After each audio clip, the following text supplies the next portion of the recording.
Ladies and gentlemen, boys and girls, welcome to another Papasmurf live stream hangout with yours truly, the one and only Taco Smurf. How's everybody doing? Woo! We've got a lot of people backstage. We've got Humberto 404, Mark Susi. Oh, Nacho Man is in the house. Superior Auto Detailing, Ryan Mulhern, 404, Chris Murphy. What is going on, Robert? What is up? I appreciate the support. Tim Brown, what's happening? Who else we got in here? I'm just scrolling down. Mike's Auto Detailing, what's happening? Dee Dee is in the house. Daryl HM, everybody, welcome. This is going to be a very special live stream, guys. As you guys know, my special guest already needs no introduction. Brian Cal, what's happening? What's everybody doing on this Sunday, man? Hopefully everybody's doing good. Anybody detailing? Anybody chilling out, maxing, relaxing? Rob L, welcome in. What's going on? I'm just chilling, man. I'm trying to stay cool, actually. It's freaking like 100 degrees again. Oh yeah, Daryl, had to bust out the taco head, man. I wore this to the store the other day. My daughter was so embarrassed, and you know how many compliments I got? Oh man, you wouldn't even believe it. Said if you only knew, I am the Taco Smurf. HM, get you some tacos, man.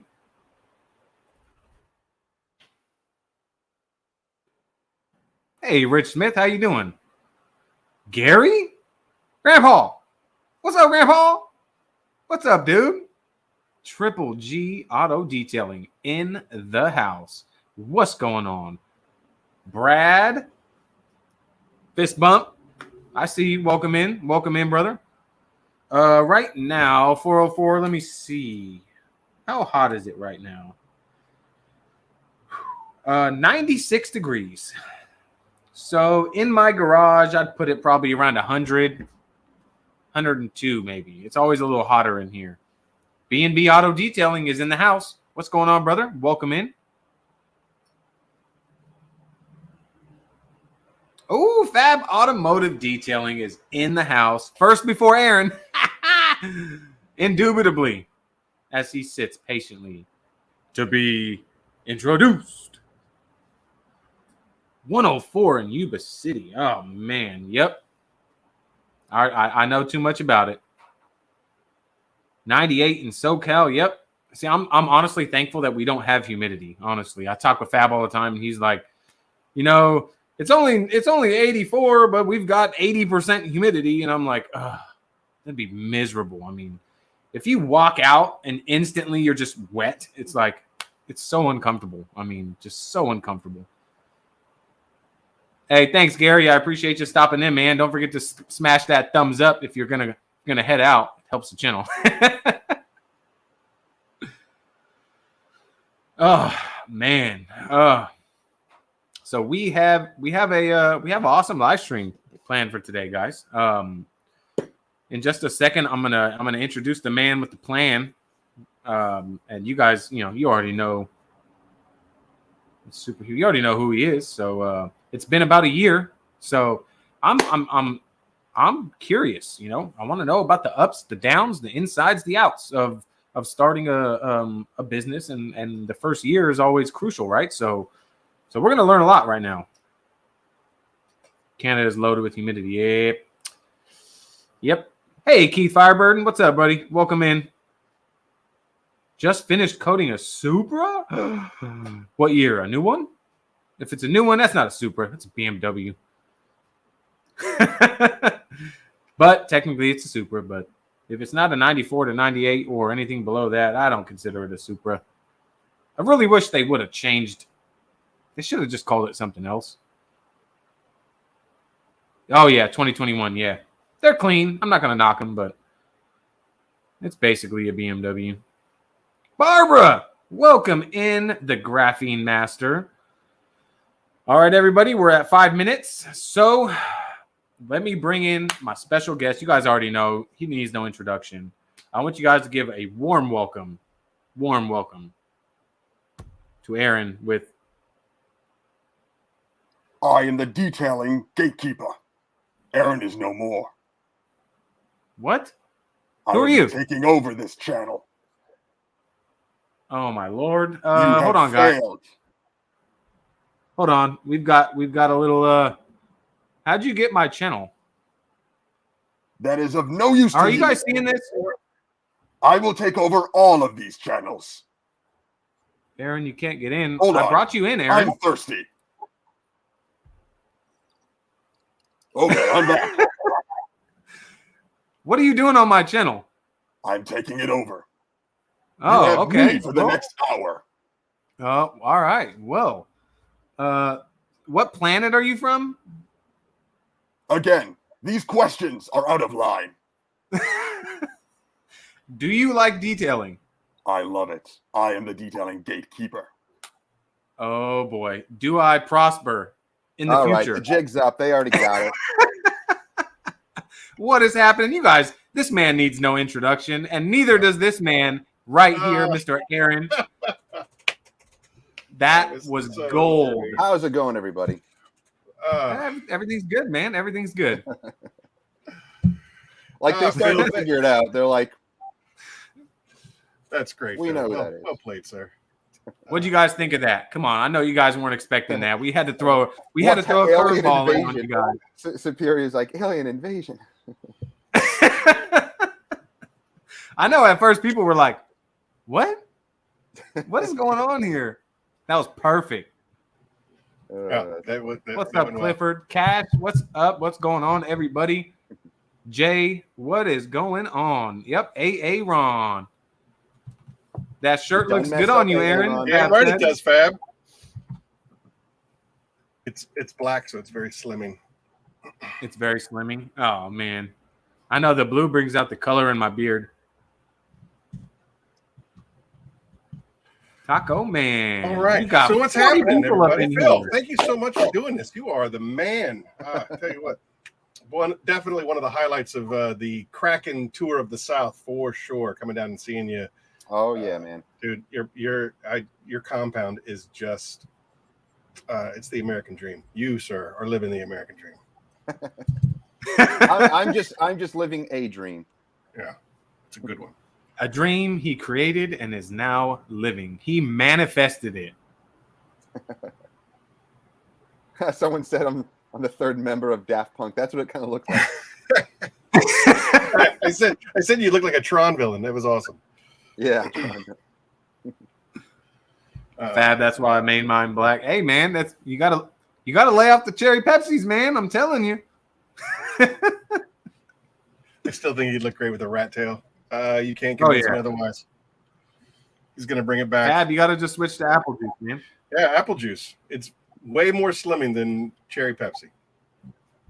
Definitely. Miranda, Fab, Papasmurf, and Phoenix starting lineup. Yes, this is the starting lineup. Oh man. Technically, all we're missing is Brian at Apex, man. Yeah, but that dude, I tell you what, if he gets any kind of downtime, it's on a Sunday. So that man is booked out months in advance. Always working. Always. I think Phil might be the only guy in the business that hustles harder than Apex. For sure. Who? Me? Yeah, you always got an angle. You're doing something. It's I'm amazing. always doing something, but I know how to chill. I know how to relax. Yeah. Like I take my weekends off. I'll take at least one day of the week off. Like I will make sure that I will make sure to get my rest in. You are right. Fab's growing the rat tail and a wallet on a chain. Oh, you sir. That's bad to the bone, my friend. Bad to the bone. Cash Cool Dad's in the house. Good He is in the house. Cash got something up his sleeve, man. I'm waiting for him to tell me, man. Cash wasn't on the South tour. Hey, it's okay. Cash gonna make it around, and Aaron's gonna make it around. Yeah, we did a U-tour at a U-turn at Nashville. So we didn't make it all the way to Louisiana. I apologize. Someday soon. One day, for sure. How do I sound, guys? Do I sound okay? Yeah, I hear you 5x5. Yep. Perfect. Cool. Perfect. So, shoot, let's chat. Let's get this started. So Aaron, we're at the 1 year mark, right? Yes, sir. Yes, sir. Phoenix. Yeah, I left my old job June 26th, I believe, was my last day. And all right, and here we are. I think we launched. I think we launched Titan in August, and then we launched the Four Horsemen. It was Halloween, right? We did a Halloween live stream with you, and we announced the launch of the Four Horsemen on your live stream. Yeah. So yeah, we are just crossing over the 1 year mark, and it's been incredible. It's been incredible. As a matter of fact, based upon literally the support of everybody in this entire chat room, in less than a year, we were able to expand to the point where we needed a bigger warehouse. We just moved in to a bigger warehouse. I mean, the lease started July 1st, but we were allowed to move in 2 weeks early into the bigger warehouse. It's amazing, amazing the growth and support that y'all have given. So, and I definitely couldn't have done it without you two, for sure. That's awesome. So let's talk about a little bit about the ups and downs, man. Going from somebody that was already in the detailing world, right. you were with Extreme Solutions. You just started to branch out, start your own. So right. After a whole year, is there any advice that you can give people that may want to take the path that you're taking, the ups and the downs, how to deal with it, maybe, how to stay positive, and whatnot, Okay. So, yeah, that's a great question. That's an interesting question. I will tell you right out of the gate, the number one problem or whatever that you're going to have is they call it a barrier of entry. And that basically, it's like the cost to get in, the cost to get in. And if you aren't prepared to invest a serious amount of money, don't do it. Don't do it. It's one of those things where it's you're either all in and you put everything on the line, or you don't do it, because there is no half-assing it. Oh, I just want to make one product and do something. You're all in. And I was very, very, very fortunate to have made some really good relationships and friends along the way, and was able to secure some pretty serious investors. And that ultimately is what allowed me to do what we did, right? Where like the five of us, were able to work on these products right out of the gate, and work them and change them. And for those first couple of months, you're not making any money. You're not, what I mean? Like, you need to be able to price it out. Like, hey, for 6 months, we're going to eat ramen noodles. And, and then of course the amount of chemical changes that we made to each one of those products, between, I think, Papa Cut and Fabulous Polish, those two were the most difficult to get perfect. And we weren't going to launch the products by themselves, right? We wanted to do it was a unified front. The five of us were doing it together in a unified front. And I wasn't going to just, release gloss and wax or whatnot. They needed to go together. That's the plan. We've always been in this together, and we're going to do it together, and we're going to launch it together. And we hit that really big roadblock with the Fabulous Polish, because of the way Papa Cut finishes down. We had to redo Fabulous Polish so that it would be more of a finishing polish as opposed to, like a cleaning polish. But anyway, so that's the biggest. But now moving forward, like if you want to look back at the whole year in review, I would tell you that, especially now, supply chain issues have been an absolute nightmare. And you have to have the temperament to deal with supply chain issues. Like, losing your mind and exploding on somebody on the phone is not going to help at all. You know that from experience? I know it from experience, not Phoenix experience, but I know it from other experience that it's not going to help. But I'll tell you that, like, I've become friends with a lot of people over at FedEx.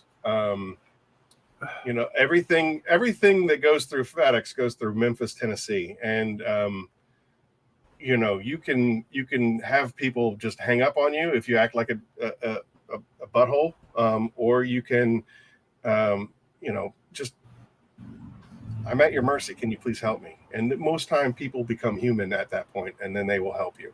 So, but you also have to be willing to roll with the punches. For example, plastics are almost impossible. So, you know, I think we've gone through black gallon bottles for the soap versus the original white frosted. It's like, whatever you can give me, I'll take whatever you can give me. And you know, most of the customers roll with it 100%. You know, sometimes they'll say, hey, what's up with the black bottle? And you just go, supply chains. It was either no soap or black bottles. And of course we want the soap, so let's do it. Yep. So supply chain issues have been the second biggest hurdle. You know, once you get past the money is no object, let's do something. Once you get past that hurdle, things are fairly smooth. And then the third hurdle, I would say, is don't launch a detailing product lineup going into winter, because that's just stupid. That's like Germany invading Russia in the middle of winter. Like, why would you do that? Why would you have something that is 100% dependent upon, you know, summer weather, and then launch a product line? So because if you can make it through that, you can make it through anything, man. It's true. But we were holding our breath for 3 months, just like, oh, please God, send 50-degree weather. So so those are the three biggest hurdles that I would say as far as a chemical company startup is concerned. Barrier of entry is really, really high. Supply chain issues, you got to be able to roll with it, and then, you know, plan it accordingly. You know, if I could have launched in March, that would have been ideal, but you know, it is what it is. So yeah. Anyway, is that hey Fred, what's going on? Does that answer everything? Yeah, pretty much. What are some of the highlights? What are some things that basically made everything, all the lows that you had to go through, all the struggles and the stress, worth it, to where you're like, look, I'm looking at them. Are you kidding me? I'm looking at them. I'm looking at everybody in here. I'm looking at you two guys. I'm looking at the these people are no longer customers. This is literally the Phoenix family. I know everybody in this room, and we have chatted with everybody in this room, except maybe there's 2 or 3 that I saw somebody and I was like, I don't recognize that person. But for the most part, the relationships that I have forged have made this 100% worth it. And the other half of the coin, the other part is, I love to cook. I cook for my friends. I cook for my family. And you know this, because you and I send food porn back and forth to each other all day, every day. But when you get that person to eat your meal and they like it and they enjoy it, and you see that excitement and the enthusiasm of them eating the food that you created, that's a real personal satisfaction. And so when you can replicate that globally and make these products and you get them into their hands, and you know, they are just excited to use your product, they're excited of the end results from using your product, that is what makes it 100% worth it, right? For me, when I tell everybody, I will post or repost whatever pictures you send me of you using my products. Yeah, right. Aaron's barbecuing. Right, exactly. So I'll be there helping. Real personal satisfaction out of people enjoying using the products. For me, it's kind of like feeding everyone, and if they like my product, then that makes it worth it. It does. 100%. It makes it worth it. And then secretly, what makes it all worth it is that when I find out about when the cameras aren't rolling or there isn't some, YouTube or Instagram or TikTok or whatever, when there isn't some sort of other kind of reward, and that's the product that they choose to use, that's a real feather in my cap. Like when Brian from Apex, who I have utmost respect for, and when he says, "Yeah, we use your Apex wash on every vehicle," like for me, that's it. That's it. You know what I mean? Like you've reached the top, and so there you go. That's the biggest high for me. Definitely. I never in a million years thought that I would be getting into chemistry. What is it? 2013. So 9 years ago, I never thought that I'd be doing chemicals, and here we are. The enthusiasm, the camaraderie. It's really, really a beautiful thing. So, yeah. That is. Yeah, I know. We're using the products. Actually, just the other day, we were using the Papa Cut and the Fabulous Polish, and I've been reaching for those in the past couple of weeks more often than any of the other polishes and compounds, because they just work. Well, Phil, I'd like to ask you the same question, if you don't mind. I know that I don't know what your timetable is, but I can spend a little time. Good. But yeah, I'd like to ask what is your favorite part of the job? What gets you through the 90-degree weather? I mean, having a garage helps with AC. I mean, the transition that we made from mobile to having a garage like this, just man, it's changed our business dramatically. And that's been the highlight of the past 2 years, being in this new place, and then having so many of these different products to play with, and picking and choosing them and seeing what works. For me, I love exterior work. I love polishing and coatings, not just because it's such a good moneymaker, because it's like the majority of our business is that, but it's so satisfying. Yeah. That's the part that I really enjoy. Yeah. You got your people that love the interiors. Hey. Yep. And it's like, hey, more power to you. Will I do them? I'll do them. Yep. But I get more satisfaction when I do a paint enhancement and a coating, and I stand back and I pull it out, and I'm just like, man, this thing looks freaking incredible. And when they show up, they're just going to be like, oh my gosh, it looks so much better now. Will the average person know the difference between, a full 2-step correction and an enhancement? Not really. But when someone brings a car in and it's, oxidized, it's got a whole bunch of swirls, it's like, hey, I know for sure when they come pick this thing up, it's going to look 10 times better in their eyes. And it's just like. Exactly. There's only a handful of people in my area that know how to actually polish. And it's the people I know. I mean, I'm sure there might be a few other ones that maybe are not just social with media and out there. But, there's quite a handful of people that I know personally in this area. But still, I mean, with literally hundreds of thousands of vehicles and people who own vehicles, they don't know who to go to, and if they try to do it themselves, we've had customers that have tried to do it themselves. They bought everything and they started it and they messed it up, and they're like, it's just not worth it. So they bring it to us and they're like, we saw the videos, that you can do, much better than what I was doing and correct what I was doing. And we're able to do that. And that's where the satisfaction comes in. And it's like, it is kind of an art form to know how to do correction and do it properly and safely without just hacking it up and thinning the clear coat and all of that. Absolutely, man. Phil, let me ask you this. Have you had a chance to use Chronos yet? Yes, I did. A couple of weeks ago. What'd you think? I loved it. It is really nice stuff. The only thing, and this isn't a con or anything, it's just something I noticed, is it's a very thick coating. Like it's a very thick. It's a thick, syrupy, like, it feels like a pro coating. Like I've applied the G-On Pro stuff, I've applied the G-Technic Ultra, the Pro stuff, and it's thicker than those.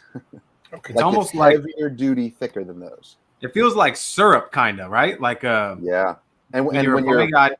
yeah, so you apply it, and when I'm buffing it off, like the first couple of swipes, I'm like, this is really thick. Like, is this going to come off? And then by the final, like second, the third towel, it all comes off and it's smooth. And I'm like, oh, okay. Like at first, I was a little scared. I'm like, a little skeptical. I'm like, oh no, this is going to be smeary. And by that second to third, like 3 towels, I think 3 towels is probably best.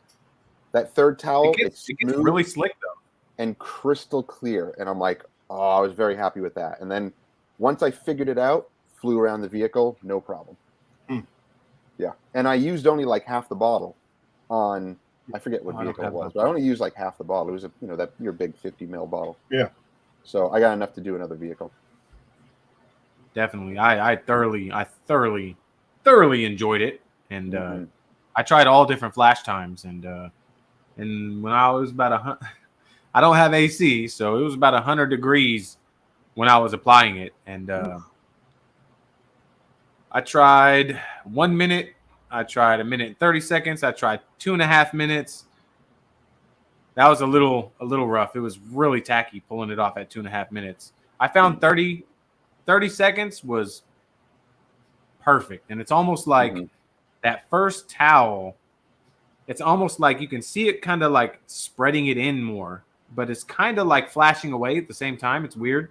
And then once you hit it with that other towel, it's just like, okay. And then all of a sudden the slickness comes. You're like, wow. Like out of all the coatings I've used, especially the last coating I used, it was just, there's zero slickness. Like when you're buffing it off. Like, I don't like that. No. Am I doing this wrong? Like, and I talked to him, about it, and he was like, yeah, the slickness comes from the topper, and I'm like, yeah, okay, well, I feel like I did something wrong because it wasn't slick, but I know some coatings are slick, right? Some coatings aren't, Yep, exactly. Now, actually, I was going to ask you, Aaron, about that coating. From a chemistry side of it, because most coatings they tell you to wait a certain time period or wait for it to flash. But I was talking to G Technic, and I've talked to the guys from Geon, and technically it's like within the first 10 seconds, the coatings are already bonding. Like the particles are already lining up and bonding. And I guess the longer you wait, it helps it to flash off and it helps it to wipe off. Right. But I mean, in your research and talking to your coding guys, I mean, have they said that like it bonds pretty much almost immediately within the first 5 to 10 seconds? Is that true? Have you found that to be true in your case? Yeah, I think he's 100% right. And from what sitting around the campfire with the professor talking about this stuff, that how do I?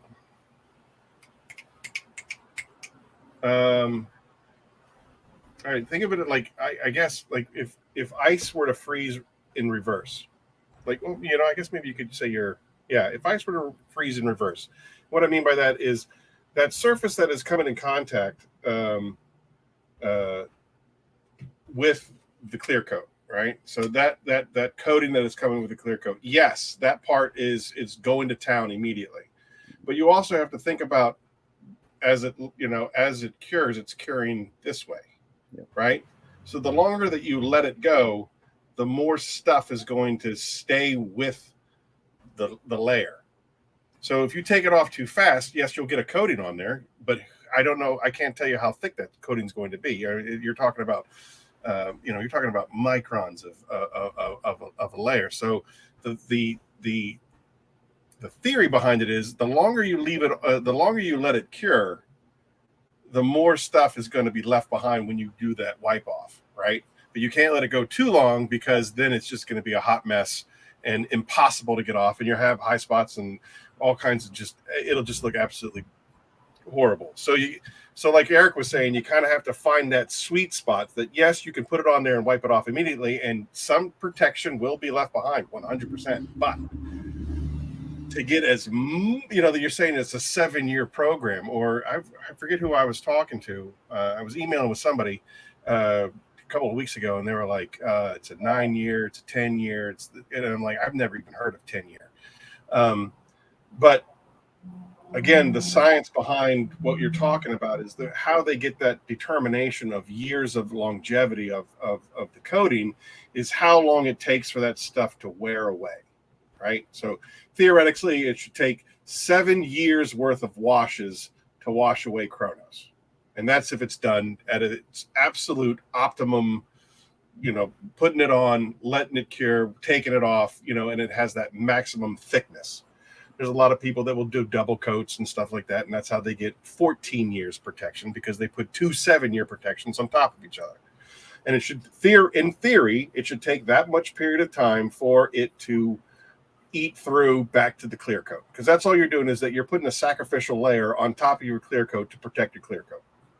And that's why I'm going to dovetail into maintenances. That's why maintenance is so important, is because if you look at the surface of any vehicle, it's not just a square box. It's got ridges and flow lines and things of that nature. And if you look at the Grand Canyon, clearly water is going to erode away one area faster than it's going to erode away the entire state of Colorado, or Arizona for that matter. So you put the maintenance spray on there to kind of level out the places that have worn away. It levels that out so it continues to wear away evenly all the way down, so that you don't get like one spot that's completely failed. And then of course, once you get a complete failure, then it erodes away that much faster, because now it's eroding from 2 sides and not just the surface.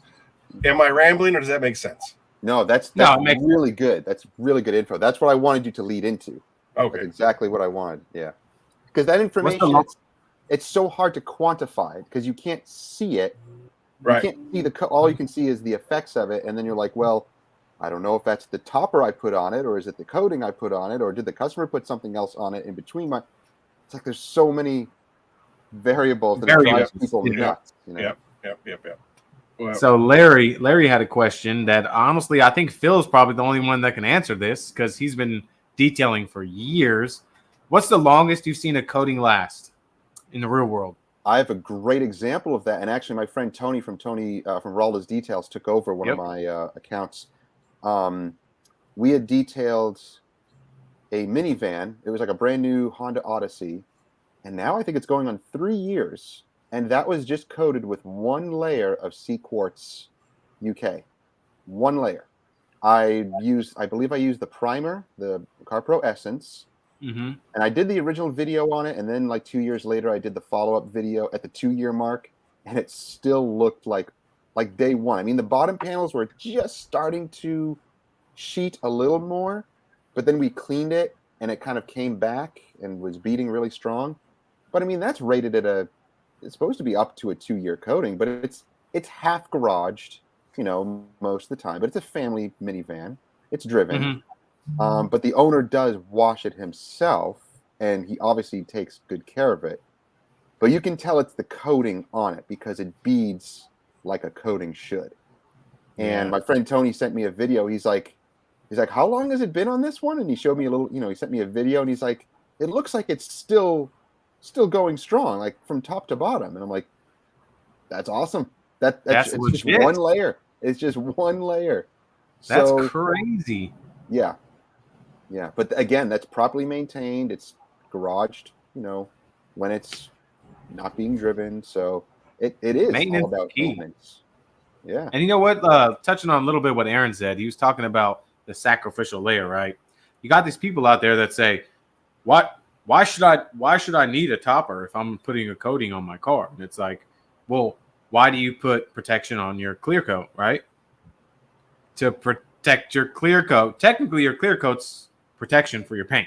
So why are you putting protection on your protection, right? It's the same thing. And when I first started my channel, I'm not gonna lie, I was one of those like, hey, let's see how long I can get out of this as a standalone. And it's like, fast forward 2.5 years later, I now understand why maintenance and toppers and sacrificial layers are there. Why they are there. It's to sacrifice themselves to protect your protection. You know what I mean? It's like, yeah.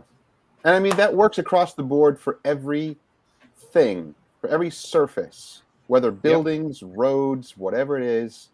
Like this house, there's some sides of it that don't get the sun, and mildew, grow within 6 months. Mildew grows on the side of the house. We have to pressure wash it all the time. It's constant maintenance. If you own a house, it's constant maintenance on every room, every surface, doesn't matter, top to bottom, the lawn, everything. You can't just buy something expensive and expect it to last. It doesn't. That's not a thing. Like that doesn't. I'm happen. surprised you haven't ceramic coated the side of your house yet, Phil. I know, right? Oh God. Hey, I'll hire somebody to do that. I've been talking with a company that actually does that. They've been looking into using Chronos for that very thing. For Especially, siding? yes. Well, it's basically it's a company that works down at the shore, and they basically a lot of like backyard equipment, anything that's got a hard surface is subject to corrosion, especially with the salt water. And so they've been working with Chronos to like barbecue grills and furniture, all kinds of stuff in the backyards that are subject to corrosion. It's awesome. Pretty cool. It's pretty neat. That is cool. Rich, yes, I want to address Rich's question. His wife's escape, his color. It's hard to see the coating flash or cure. Should I rely on timing? Absolutely, and feel. I would rely on feel when you remove the coating. Hey, let me jump in on that if you don't mind? Yeah, go ahead. So especially with Chronos, Chronos will do what I call a false flash. It sometimes it'll flash over really, really quickly, but the coating might not yet be ready to remove. And so what we recommend is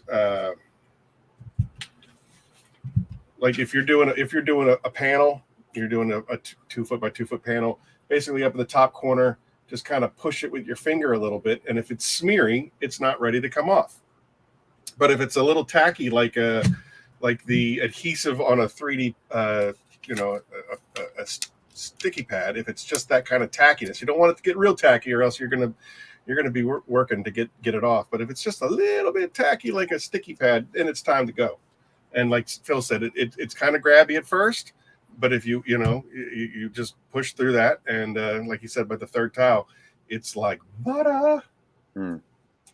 So going back real fast, Phil, you and I had talked about this. I think it's now been a couple of months when we were talking about the ceramic coating. Ceramic coatings have a tendency to be porous in nature, like just the molecule structure. They're kind of porous, and so it's very easy for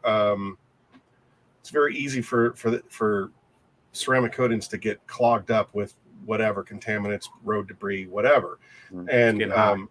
And people will say, the coating has failed, and because they don't see the water beating on the surfaces or whatever, and it's just like, this is a 4-year coating and it didn't last a year. And you and I talked about the coating hasn't failed. It's just that, like, if you when you're trying to put a protector screen on your phone and you don't get all the debris off of your phone, and it creates that little weird white bubble, and the phone, now the entire protection won't lay down on the thing. It's the same principle of beading.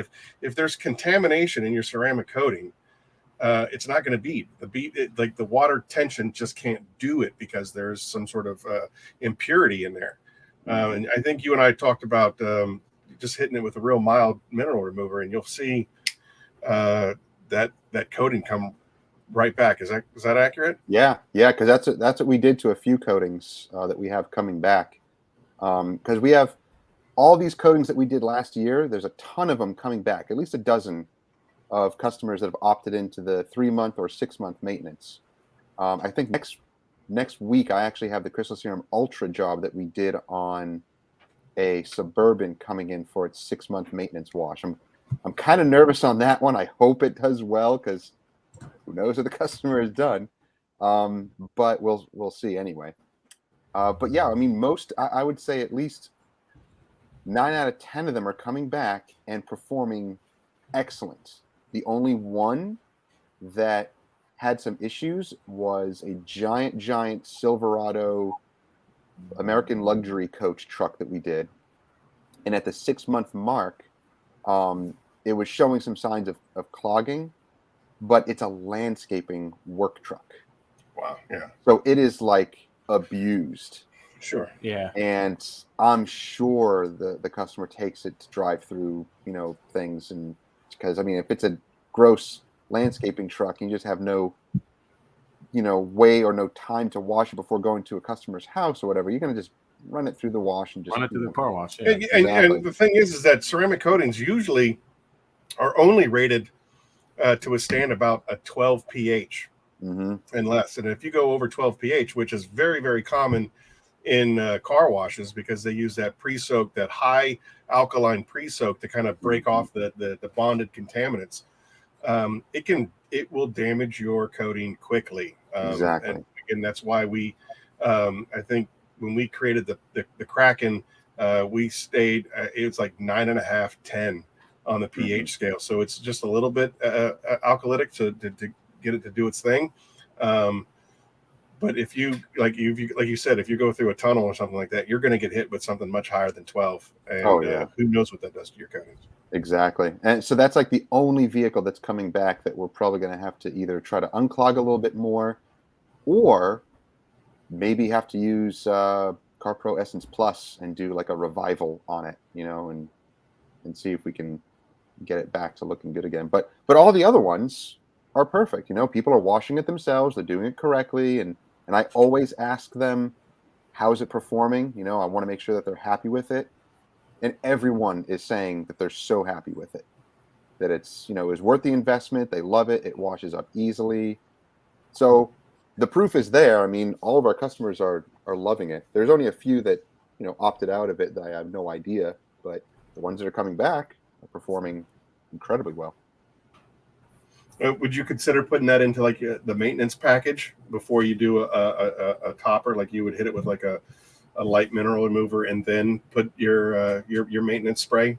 Oh yeah. If it's clogged like that, I would like go through all of the, what I can do to do a like an APC or a pre-wash that's slightly a higher pH, and then do the mineral water removal, and maybe even to iron.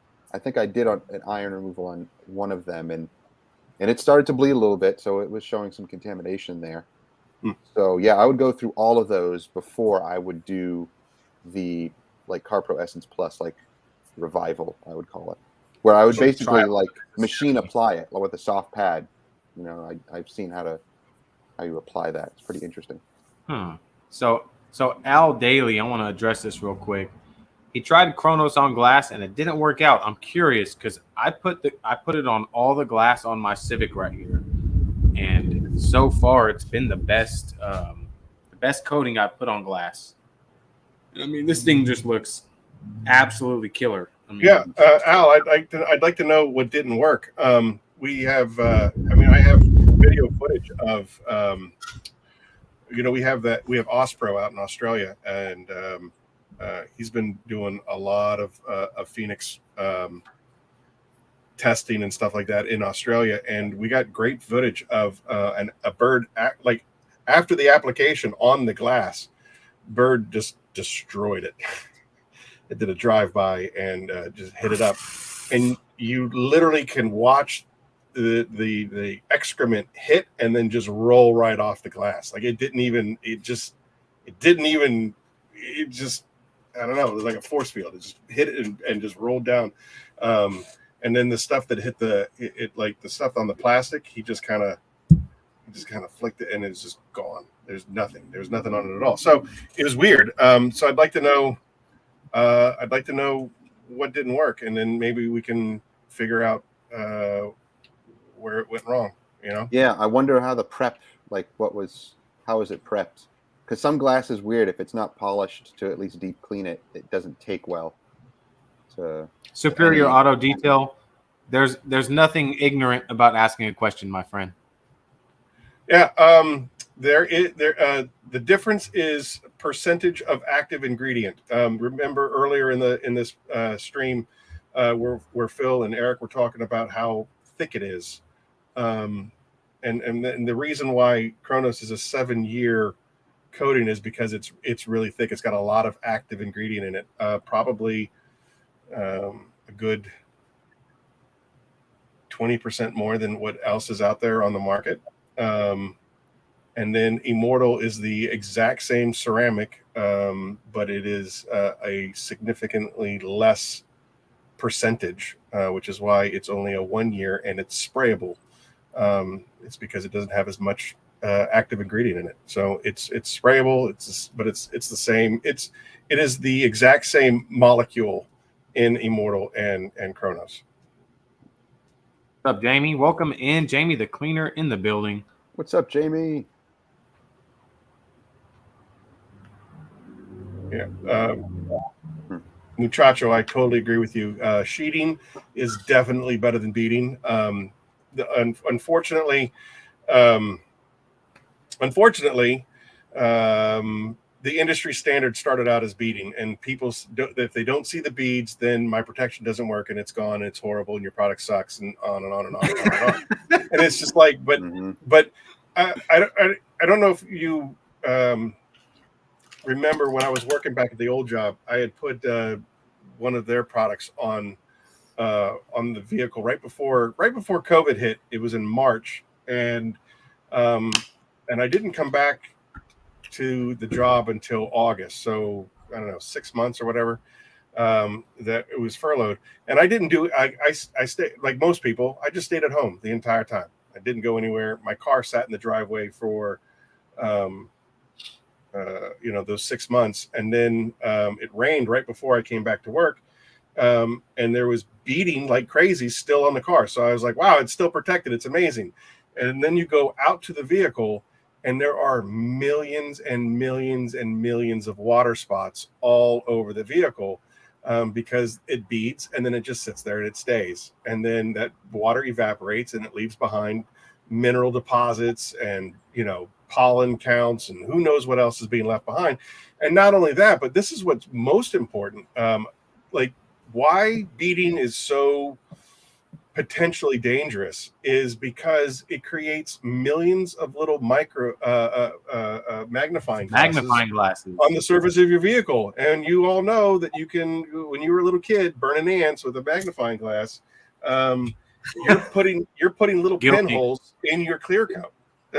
That's what's happening. You have a million little magnifying glasses on the surface of your vehicle, and you're just drilling little holes into the surface. So yes, beading looks cool. It does. There's something really satisfying about seeing those beadings. But unless you are using a sheeter, get those beads off while it's still wet. I recommend a leaf blower. That's what I use. I have a leaf blower in my car, and as soon as it's done raining, I go out there and just blow it off.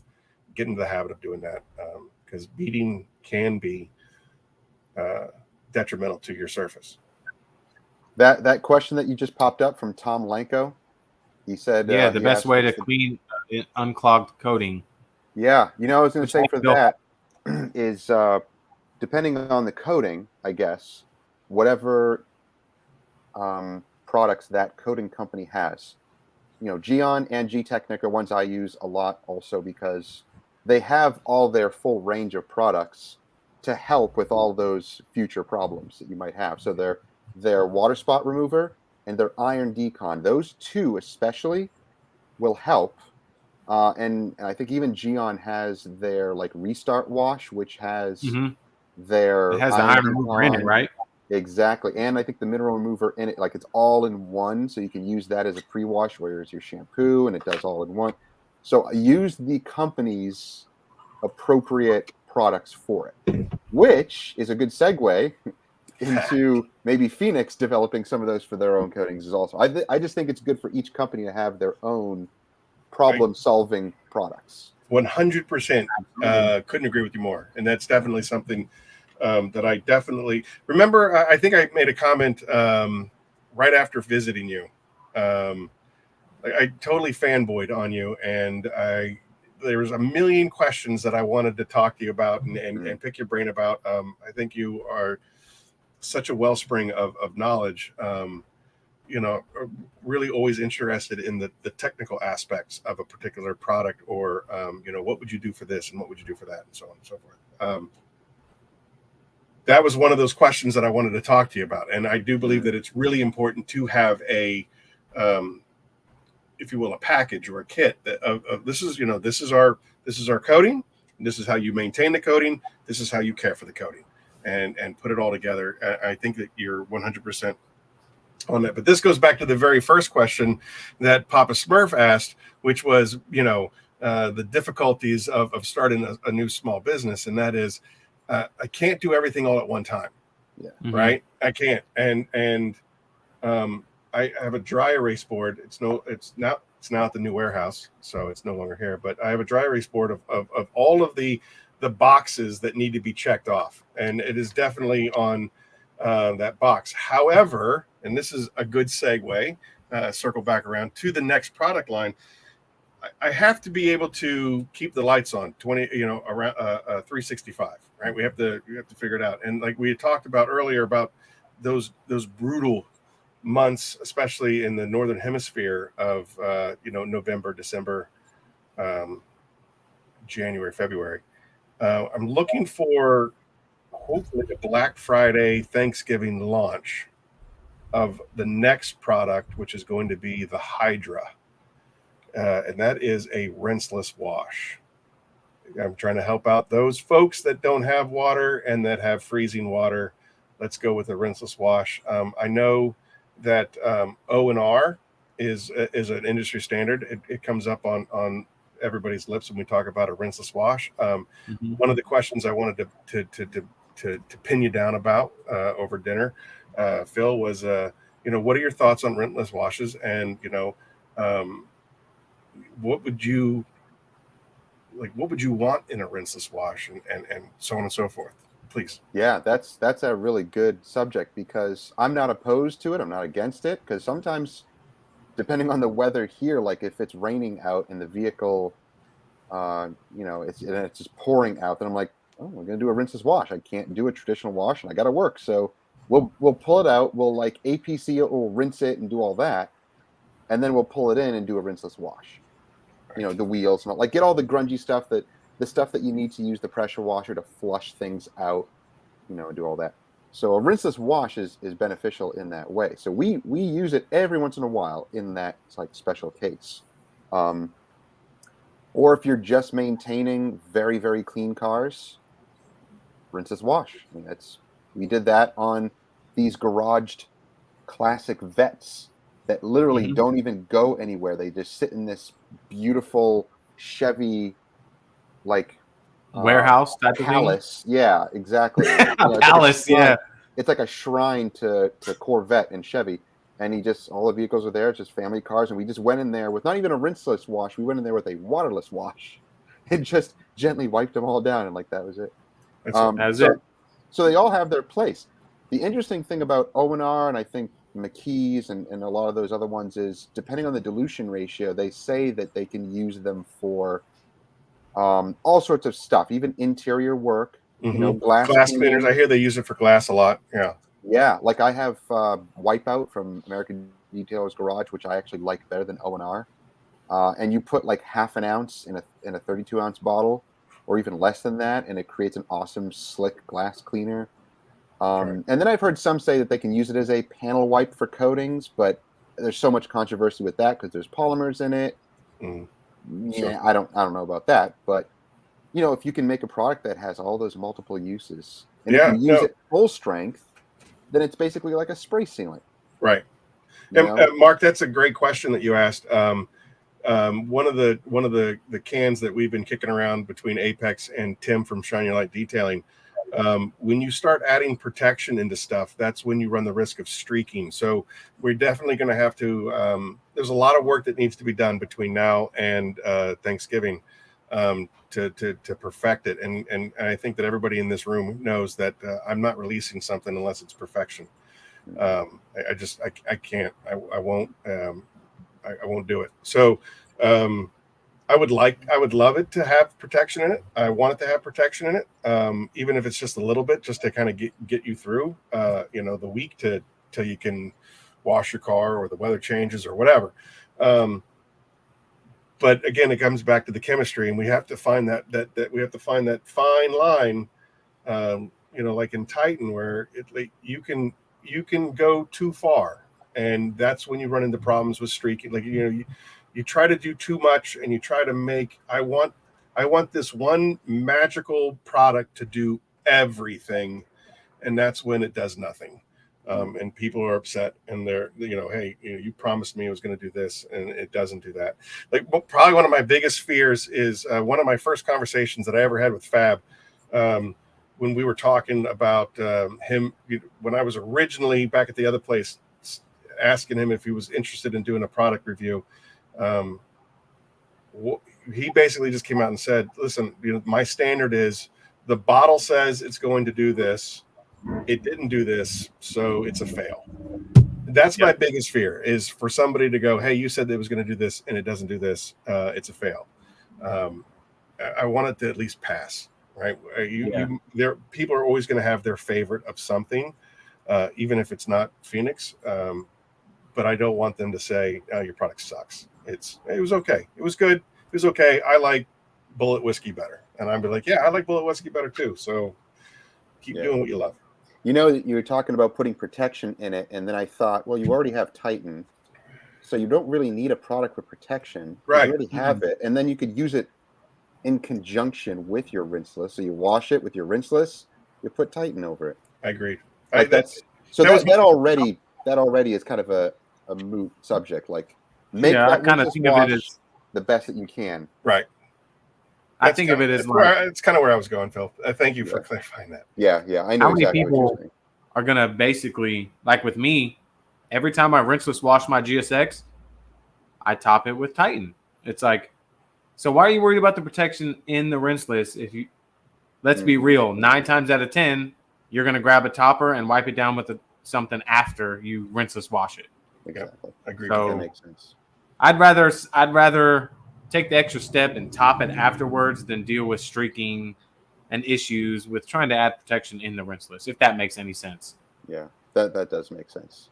Definitely. 404 asked if I use Prolift yet. I actually haven't used Lift yet. I used Pro. What was the other one? I got one of their water spot removing shampoos. I forgot what it was, but I haven't used Lift right? yet. Is it? It was one of the either Spotless or it was one of the other new Pro ones, but I haven't used Lift yet.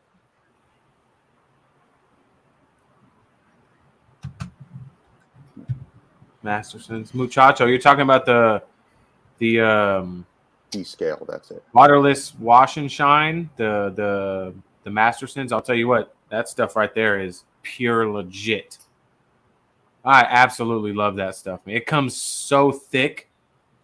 Honestly, I use it all the time, and I'll tell you what, I bought a bottle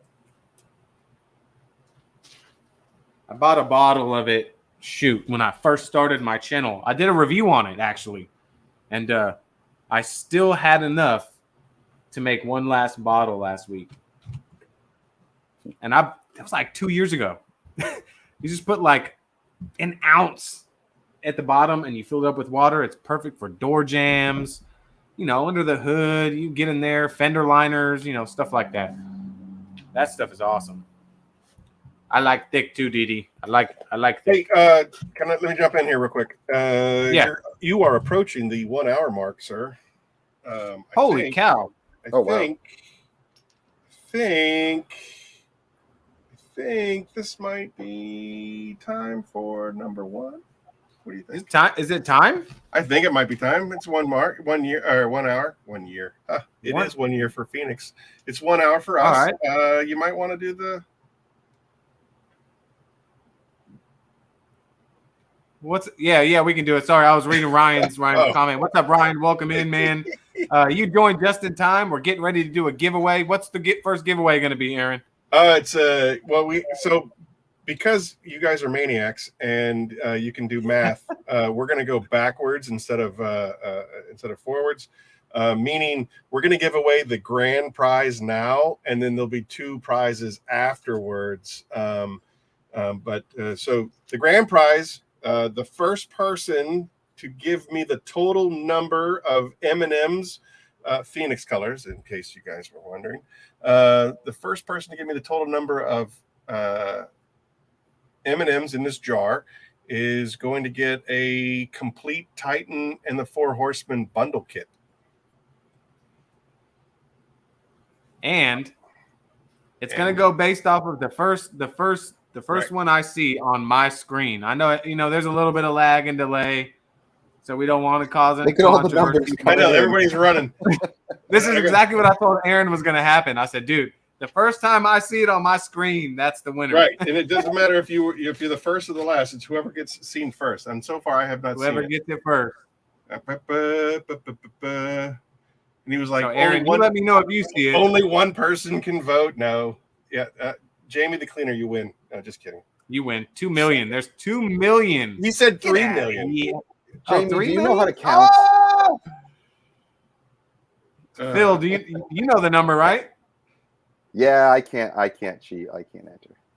Oh no, I'm just saying if you see it pop up. Yeah, if you before I see it, do, any of the judges see it, just scream it out. Oh, I don't remember the exact number though. I remember I didn't write it down. You want me to text it to you? That's okay. That's okay. Wow, I didn't realize it would be. I'm waiting for it. Yeah. La, la, la, la. Woo! Oh. Leave it to you guys going for leave it to exact the number or engineer. close? Am I right? Oh my gosh. Exact. Hold the jar up again so they can see it. Oh, sorry. Yeah, so they can It's count. so heavy. What's up, Mike? Welcome in. Frogman is in the building. Ooh. Oh, Yep. God. Man, people are getting close. Oh, So who's close. gonna get it? Who's gonna get it? We've got some close guys in here, man. Jamie, it cracks me up. Somebody probably already said it. The numbers are going by so fast. Yeah, I can't. It's not refreshing. Like it's. I haven't seen it yet on my screen. Yeah, me neither. This is gonna break the system.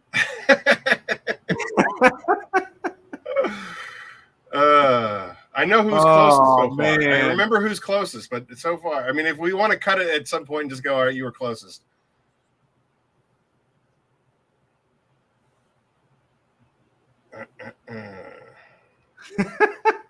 Wow, this is nuts. Should we give him a hint? No, No. no. Okay. I think let it go on for like one more minute, and then we'll just give it to the closest. All right.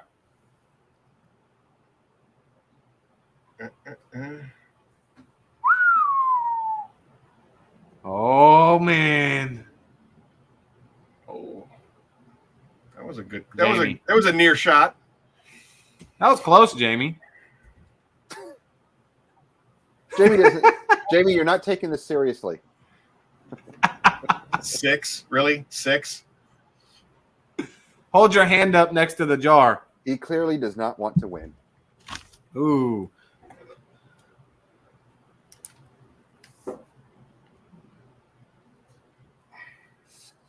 Ooh, too many. All right. Is that enough? You want to just call it? You want to just call it? Hold on, I see.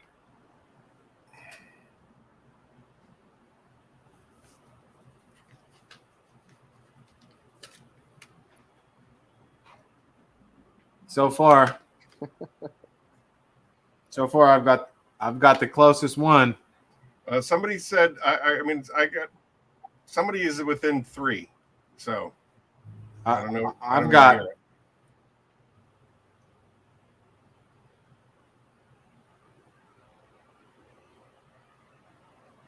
got one within 5. I beat you. Ooh! All right, are we done? Are we done? I think we got our winner. All right. Well, okay. I don't know what you have, but I got somebody that called in at 3:25. Well, I just got wait a minute. Where's he at? John, where's John? He put 323. Where's he at? Oh, snap. Gosh darn it. All right, stop the numbers, you. Yes, stop with the numbers, you. Boom. All right, yeah. So John, far, that's the it. closest. Yeah, that's it. We're done. The number was 322. 322 was the number. I had Cash Cool Dad at 325. John snuck in right there at the end.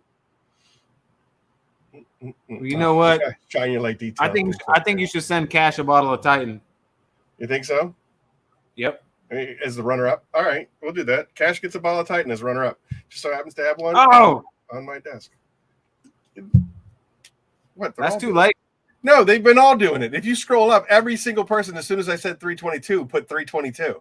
Yeah. Everybody's doing 322. Don't give that Canadian any kind of props. He didn't do it.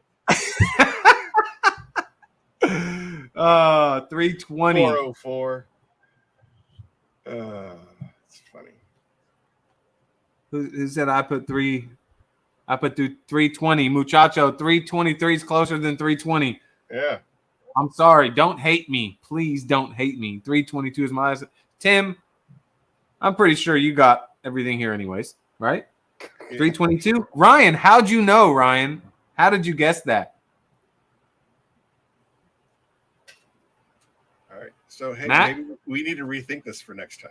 Read my number 5. What? Hold on. Who? Matt Duffy. He said I won too. What do you mean? 324? No, 323 is better than 323 is better than 324. Sorry. Come on. We're not getting into this. Oh, Ashlyn says 90. I think Ashlyn wins. Ashley says 90. You need to slow down that apple juice, friend. What? This is non-alcoholic whiskey, by the way. Yeah. I don't think you guys know they made that, but they do.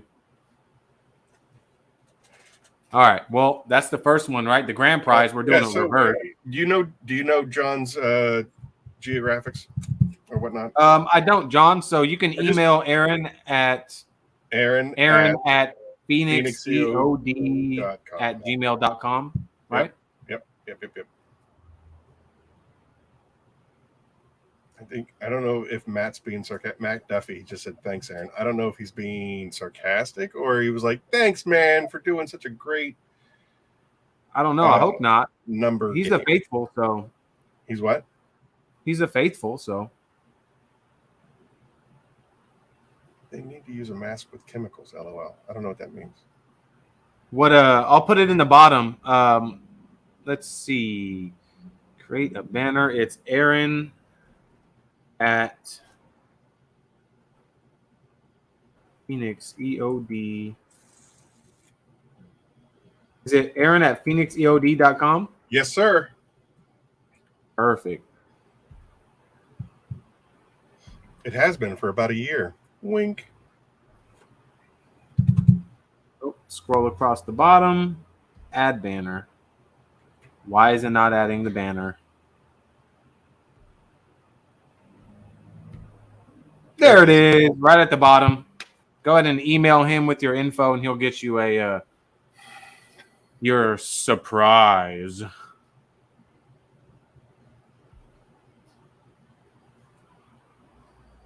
The Berg. If that's what you want, Cash. If that's your request, Cash, no problem. Oh, look at Cash. You see, that's why Cash is the mayor of Glossville.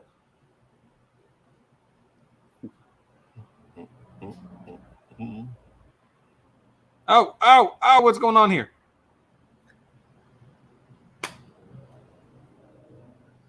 So, Phil, let me ask you this. I'm curious. Since you've made the switch over to sell the mobile and stay at the house, would you say you're doing just as much as you were when you were mobile, or are you just doing more, I would say, expensive jobs? Yeah, that's how does that weigh out? How does that weigh out? We are working less, like physically working less on less cars, but making more. Ooh. So the transition has been better all around because now that we have the nice garage, we pull in more coatings now. We can do big trucks because we couldn't do big trucks in our last garage. It was too small. So like it's like 90% of the coatings that come in are like giant lifted trucks and SUVs. Like it's insane. So we do so many of those, and I only pack in, if I have 2 coatings, I'll put 2 a week, and then like 1 extra day I'll do other full details or maintenance or other regulars. We have a ton of regular people that come in, every few months with full details.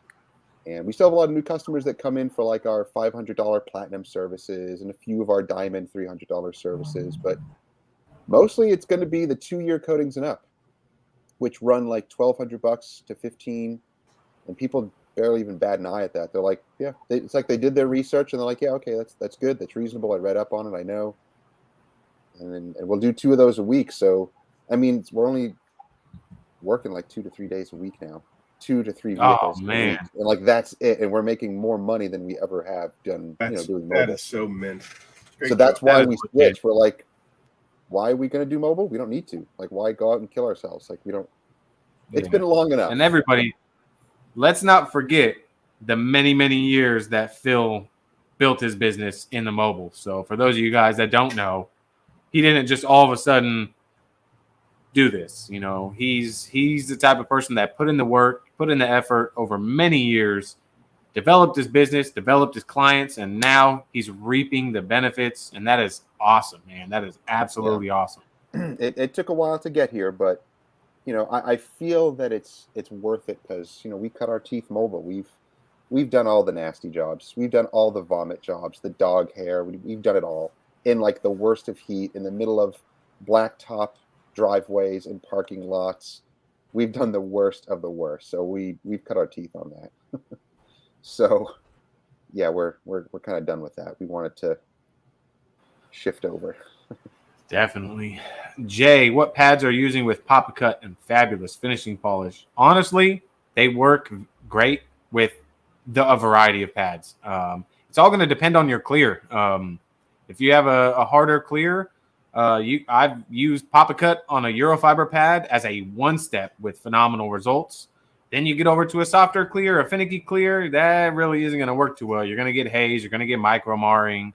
Then you're going to have to switch your pad up and then go to the fab polish. And you know what? Sometimes, believe it or not, sometimes you might have to go outside your polishes. Like I know Phil encounters this all the time, you know, and that's why having a lot of different polishes comes in handy. You know, with one thing that works on one car very well is not going to work the same on another car. So it's all about adapting and you got to problem solve sometimes. Yeah, hey, exactly. Problem solve. Kelly at 6'11" just asked a really cool question, or a series of questions. I have to be careful because there are I'm working with some really okay. I'm working with some really powerful, you know, people, chemists and whatnot. And so, you know, you have certain non-disclosure agreements and things of that nature signed. But as far as the question is concerned, you can say it's a lot of trial and error. And so basically you have to be really detail oriented. I worked with these 4 guys, the 4 horsemen. And I worked with a lot of local detailers that I've worked with for, you know, a number of years. Local detailers, and you know, basically for me, you know, having access, you know, having serious and real access to a chemist where you can start with base formulas. Okay, so you know, here is a base formula for a compound. Here is a base formula for a polish. Here's a base compound. For a wax, and the soap was obviously a lot easier because you know, based on the desire that Brian from Apex had, you know, this is what I want in a soap: no color, no dye, a lot of lubrication, pH neutral, you know, good detergent, period, right? And so, you know, you go to the chemist and you go, all right, this is my list of demands, and he says, well, okay. The problem with lubrication is if you go too heavy, too high, it becomes greasy and really hard to wash off. You know, it becomes a lot more difficult for it to rinse. And so, you know, the kind of person that I am, overeager, maybe a little bit aggressive. Well, let's turn the dial all the way up to where it becomes greasy, and then just dial it back just enough that, you still get that maximum lubrication without it, tipping too far. And so that was easy. The other ones weren't so easy. And so you basically have, tons of spreadsheets. And you have, let's just say, for the sake of this conversation, you have 20 people that are working on a compound. And you write down everything that each person likes and doesn't like about each product. This is, and then you start looking for universals. Everybody likes this, and everybody hates this, and so on and so forth. And then you go with majorities. Well, most people like this, and most people hated this, and you start to fine tune it. And then you go back to the chemist and you go, okay, everybody liked this feature, so let's keep it. And everybody hated this feature. What can we do about it? For PapaCut, the biggest hang up for PapaCut was its cycle time. Everybody universally across the board said it's a pretty decent compound in the one pass that you get out of it. So I remember we need to go back and we need to extend the cycle time on this huge, and the challenge was, I'm working with a lot of professionals. I am not a professional. I know, I'm the village idiot when it comes to detailing.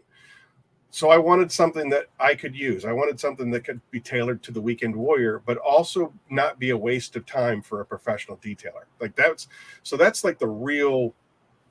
That's the real magic behind PapaCut, is that a professional detailer can use it. And then someone like me, who can, anybody can go to a salvage yard, anybody can go to an auto body shop and get a panel. Most auto body shops are happy to give them away because they're just stacked up in a pile somewhere. Hey, can I get They have to pay to recycle them too. Yeah. Can I get a panel? And then now I'm not afraid to, sit in the backyard and work a panel. I remember going up to New York. You guys know him as Amir. I know him as Lamar. I went up to New York and hung out with Lamar for a day, and he showed me, the basics of working a machine and working a panel. I brought 2 panels up, one for him, one for me, and he set them up in his backyard, and we worked a panel, and that's how it started. So I wanted to be able to have something that I would feel comfortable using, but at the same time, I wanted something that Phil would reach for, and or Apex or any of you guys would reach for. And that's I think the magic behind PapaCut is that we were able to accomplish that. But Kelly, to answer your question specifically, it took a lot of time and a lot of man hours, and ultimately it took the relationships that I have with these people. Like, every one of these guys went out of their way to help me, to review the products, to give me feedback all the time. And the only way that I could compensate them is with, food and booze. You know what I mean? Like, again, being a startup, and investing every dime that you have into the company, putting chemists on retainer and things of that nature. Honestly, it was their friendship. You want to know, Kelly, honestly, you want to know how we did it. We did it through friendship. Every one of these guys, they got into the foxhole with me. They got into the trenches with me. And I'm humbled. I'm humbled by their friendship, by Eric and Phil and Fab and Brian and Ryan and Jason and Lamar and the hundreds of other people that have been in this battlefield with me. I am sincerely grateful for everybody in this room right now, and every customer that wants to try Phoenix. I try to end most of my conversations with "in this together" because I couldn't do it without every one of you. I couldn't do it. So how do you get it done? That's how you get it done. You got to put in the work. You got to put in the work. You got to put in the effort, and you have to be detailed oriented to record every. Like I remember working with one detailer in particular, and I wrote down everything that I dictated everything that came out of his mouth, and it was when we were working on Fab, because we had to we had to go back to the drawing board with Fab because we did such a great job with Papa Cut, and Papa Cut finished down so well that Fab finishing polish was too aggressive. I wanted everything to work in tandem with each other. You know, you can use the soap, then you can use the compound. Right from the compound, you can use the polish. Right from the polish, you can use the wax. That's what I wanted. Bam. And we did such a great job with the Papa Cut that the Fabulous finishing polish was too aggressive. So we had to go back to the drawing board. And so the chemist gave me 4 samples of the same thing, but different. And we set up all these different panels, and we worked each one of, this is Fab sample A, this is Fab sample B, C, D, and I dictated every single thing that every person said. Everything was written down, and then I composed it into an email. What's that? Sorry, that was my phone. Sorry. Oh, I composed it into an email, and I sent it to the professor, and he's like, no one in the history of people that I've worked with have ever given me this much feedback on something. And I said, well, I need perfection. So yeah, so let's chew this up and break it down and give me what I want. Give me what I want. And I mean, we worked on the real secret behind Papa Cut was I sweated tears into each bottle of Papa Cut. Yes, he did. That's what makes it magical, guys.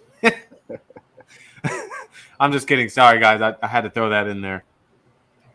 Because the man, Aaron, come on.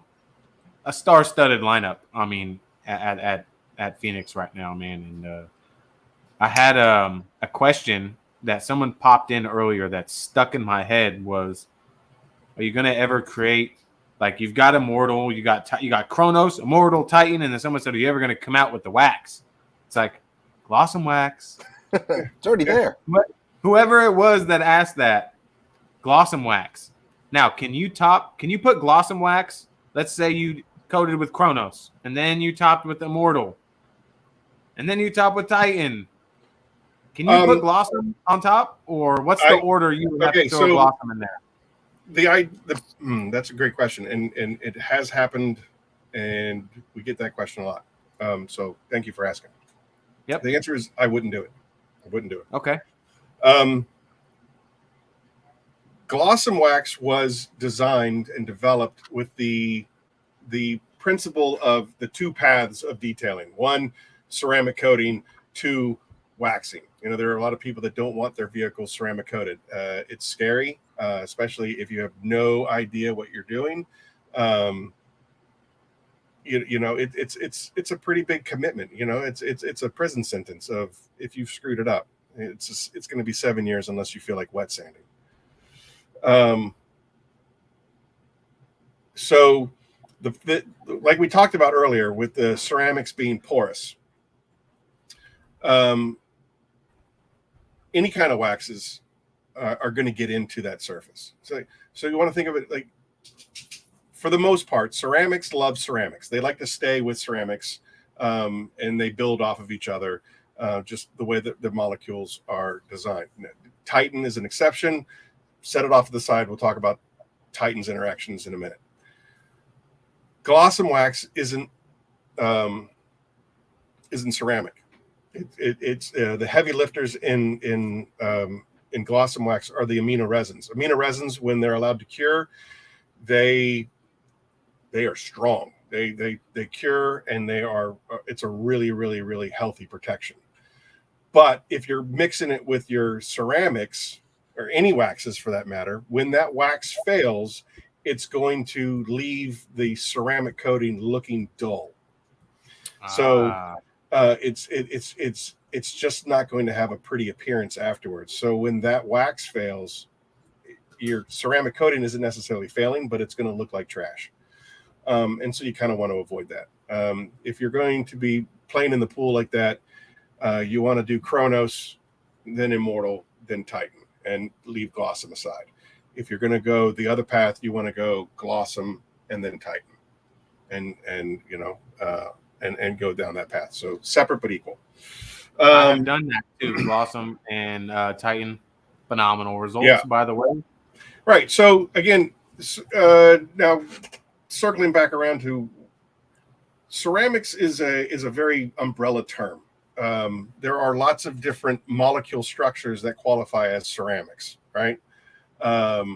Everybody is really familiar with SiO2. SiO2 is synonymous with ceramics. Oh, it's SiO2, it's SiO2. That's great. And SiO2, 100% is silica dioxide is a ceramic. And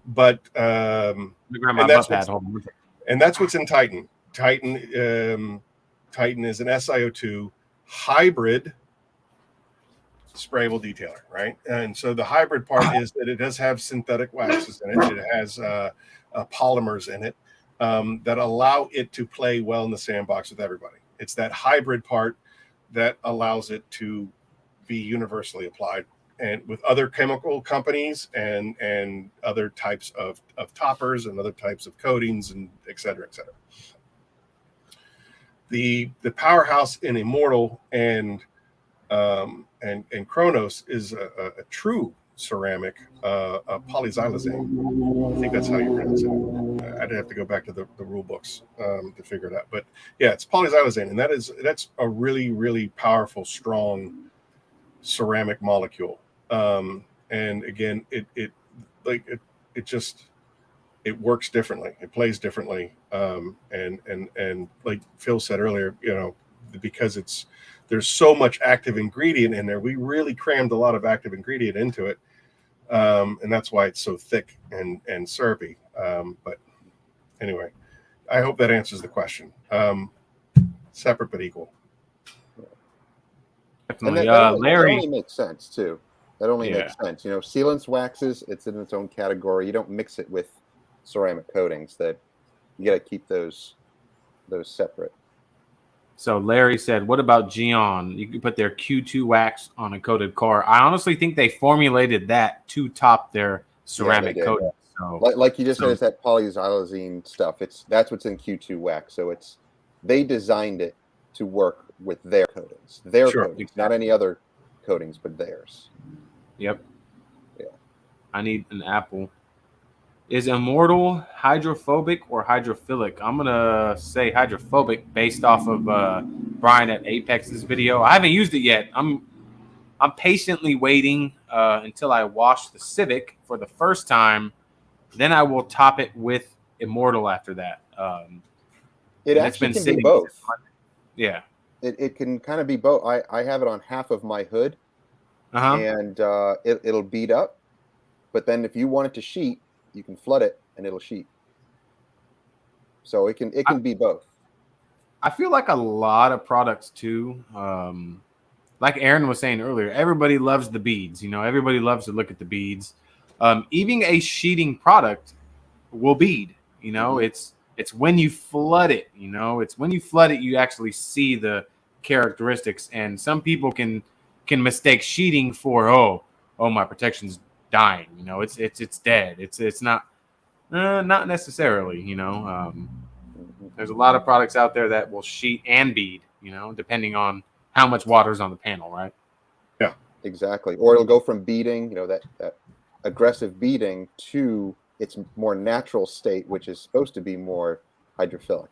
And then again, people think it's dead when it's not. But if your panel is still staying clean and washing easily and sheeting water away, perhaps slowly, what difference does it make? It's still there, yeah. It's still glossy, doing it's its still job. clean, it's still slick, it's still doing its job, so. But yeah, it's that initial, I want to see it beating from top to bottom. Oh, well. And it's unfortunate, man, honestly, in this day and age, if you do not have 140-degree contact angle beads, then you do not have protection on your car. Yeah, exactly. Right? Yeah. Like, come on, man. It's... Yep, it's a funny thing. It's a funny thing. Ryan, yep, Rehydra Sheet. The first time I used Rehydra Sheet, it was like nothing was going on the paint at all. I was like, okay, I'm just going to trust that it's going on, but you can definitely feel the slickness when you're buffing it off.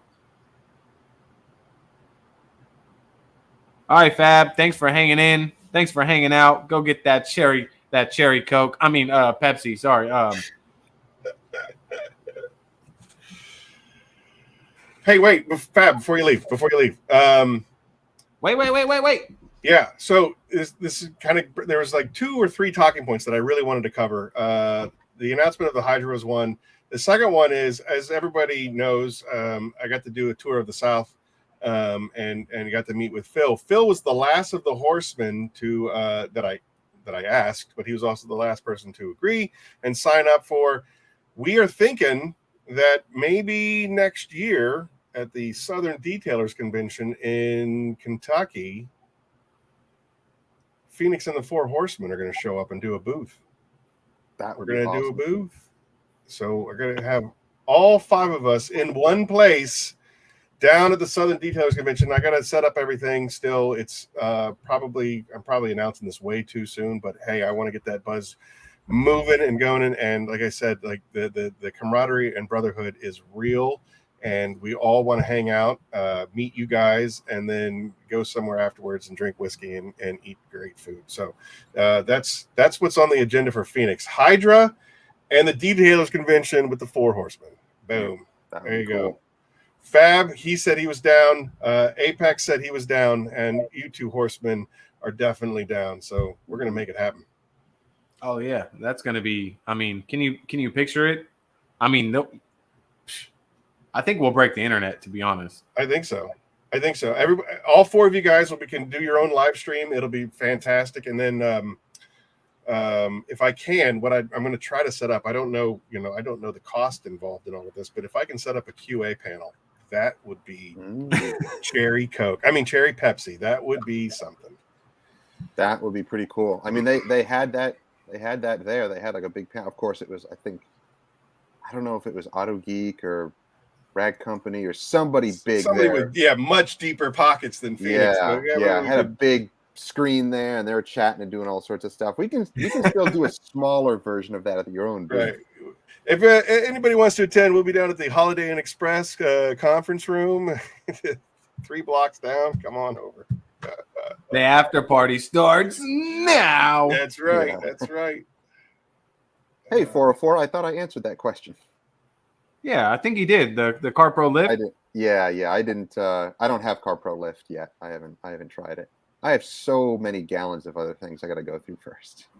I need to cool it with trying all the There's still companies that want to send me stuff, and I'm just like, wait a bit, because I got too much stuff I got to go through. I have to literally overuse it to use it all up. I started. What I started doing is I started taking a lot of my products to my shop. Oh, I bet they love that. I mean, when I'm done working on a car, I'll wipe the whole front end down with a rinseless or waterless wash. I've been scoring a lot of headlight restorations from my customers, and it's like, hey, these lights are looking yellow and oxidized. I could bring those back for you, And they're like, really? I thought I have to buy new headlights. I'm like, yeah, well, unless you want to spend, $450 to buy new lights and have me put the lights in, how about $80 and I'll make them look good, Oh, so dude, I thought you were going to say at least I could do it for $200. Oh, it literally takes me 15 minutes. I have everything at my shop. I bought. You don't have to know that. Yeah, right. I bought a little a pneumatic air polisher from Harbor Freight. Let me tell you something, man. And I bought the Buff and Shine wool pads with the sticky back plate, that you put on the Velcro. And man, I just hit them with that, and then I brought a bottle of my Griot's Garage finishing sealant. Hit it with some finishing sealant, wipe it down, good to go. Awesome. Ultra easy. You got to raise your prices. Yeah, I know. I'm just messing with you. I'm just messing with you. Actually, Ryan Hansen had a question earlier. He had asked the prices for the coatings that I do, like the 12 to 1500. I built an entire package. Instead of separating wheels and glass and trim, it's all one. So it's wash, decon, paint enhancement, all the paint, the face of the wheels, all black plastic trim, all of the glass, all gets their own coating. So it's just all the built into works, one. Right? Yep. Yep. Instead of splitting it up and like piecemealing it, that gets annoying. And so I just build it all in one package. And if they want to eliminate one or two things, the price may only come down like $50, maybe $100. It will not come down like $400 to $500. I'm like, no. It's this. This is the package. This is it. One guy talked me down because he said he had a brand new Tundra, and he's like, I don't need the paint enhancement. And I kind of acquiesced, but I kind of did it also to kind of prove a point. I showed the whole video on it, and I still had to do at least just a prep polish just to buzz through it. But even at that point, I found dust nibs and still wet sanded them and compounded them out, and I didn't really charge for that. So Yeah, it was to kind of prove a point, to show like, no, this is the package. This is why it's included. Brand new, doesn't matter. I'm always going to find something. Yeah. So that's like a point for many details. They have a problem trying to figure out the price. What do I include? How do I talk to the customer? You get to a point where it's like you reach the plateau and like, this is what we do. That's it. If you know our reputation, this is what it is, and that's it. The price is not going to go down. It's going to go up, if anything, or stay exactly where it is. And I might add a few extra things of value. Like I can do a basic interior, and include that in the price. I've seen you do that in some of your videos, Phil. Like you're just like, again, and this is seriously not blowing smoke. You are a tremendously generous guy. I've seen you like the look of anguish on your face. The customer didn't ask for this, but it needs to be done. Yeah. Like I'm treading a fine line. Like, how much time do I have? Okay, like, some of you win. I can some squeeze you this lose. in. Yeah. Yeah. If it's something like that, then I'll do it. But if I didn't have enough time, or I already worked way too much on one thing, and I'm like, nah, I'll let that go this time around. But that's for every detailer to make that call on. Yep. Everyone's got to make that call. Absolutely. I was cracking up. There was that one video. I believe it was a BMW, where you were like, you came around and Jess was kept polishing, and you're like, what are you doing? Why do you keep polishing? And she's like, because it looks so good. And I'm like, yep. So yes, she gets the bug. She gets the bug, and I'll catch her doing stuff. I'm like, why are you doing that? She's like, I want to do it. It looks bad. I'm like, yeah. That's what we do for our customers. So yep. You got to make that call if you want to do that or not. There's a fine line with over delivering. Yeah, there is. Yep. There's no rule on it. You just got to feel it. Yep. You just got to feel it. Especially when, like you said, like someone says, "Hey, I want a 2-step." Well, should I charge less because I can get it done in a 1-step?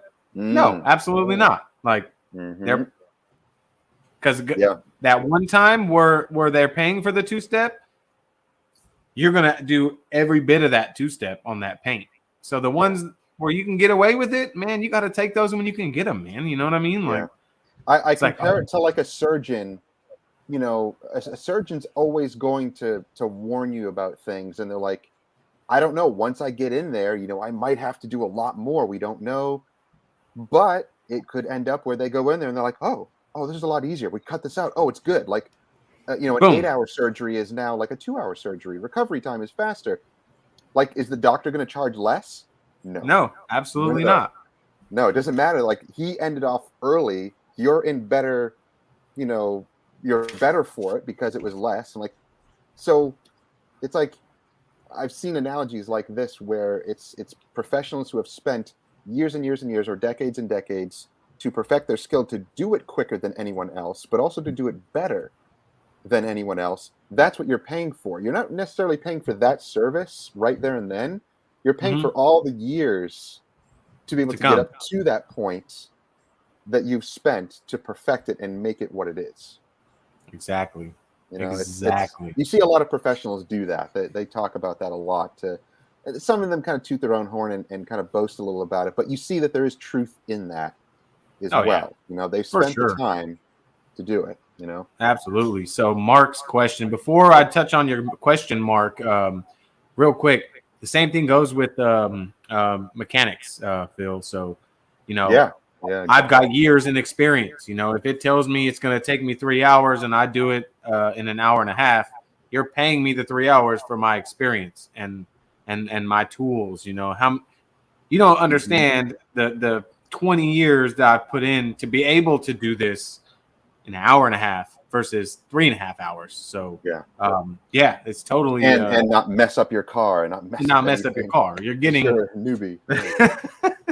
Yeah. What's the most expensive car you've worked on? This is a good one. The Ferrari 488 for me. Yeah. For me, probably it's a tie between the Range Rover I did and the M3 that I did. Same owner, same color. But yeah, I want to probably say the M3 might be a little bit more than the Range Rover. The M3 was, I think, a few years newer. But yeah, those are the two most expensive ones I worked on. Yeah. Aaron? Oh, Kim asked about the trailer being gone. It's physically not gone yet, but it is sold. The guy's paying on it. I just want to get that in there before I forget. Oh, yeah. So someone's making payments on it, and then when they pay it off, they're going to take it? Yep. Nice. Good for you. Good for you not letting them take it and then make the payment. Yeah, no way. Sorry, you already know what would happen, huh? Yep. Like, I'm gone. What? Sorry, the number you have called has been disconnected. Yeah, exactly. What? Hey, Chris Murphy, I appreciate you stopping in, man. Take care and feel better, my friend. What's the most expensive car you've made an oops poops on? Ooh, my own. But it wasn't the most expensive, but the only time I made an oops was on my own car, unfortunately. Man, but it wasn't an expensive car, but at the time it was an expensive fix for me. It was a Prius, but it was I know it doesn't sound very glorious. It was an older Prius that had the white paint that had primer adhesion problems. Like for a couple of years, all the white Toyotas and Hondas had white paint, like their primer didn't adhere to their white single stage paint. Yeah, okay. And we did headlights, just headlights, and we taped everything, and then we removed the tape, and the whole hood, like the sheet of white paint, came off. And we're like, holy moly! Now you have a gray hood. Holy! Yeah, it's not supposed to do that.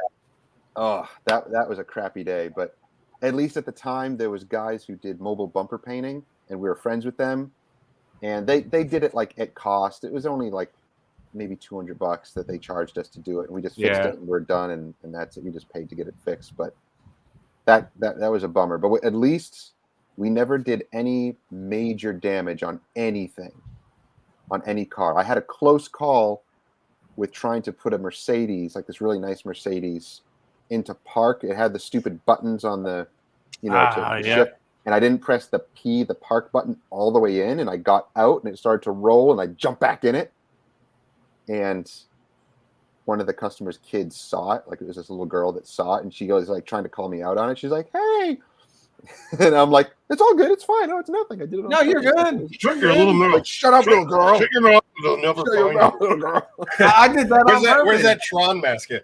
Listen to me. Yeah, exactly. Yeah. I am the gatekeeper. I am the gatekeeper. You never saw anything. I'm gonna run and grab my charger real quick. Oh man, but that's about the worst that we've ever had. We're always so careful. It's just you and me. Oh, he went off to get his charger. Yeah, no.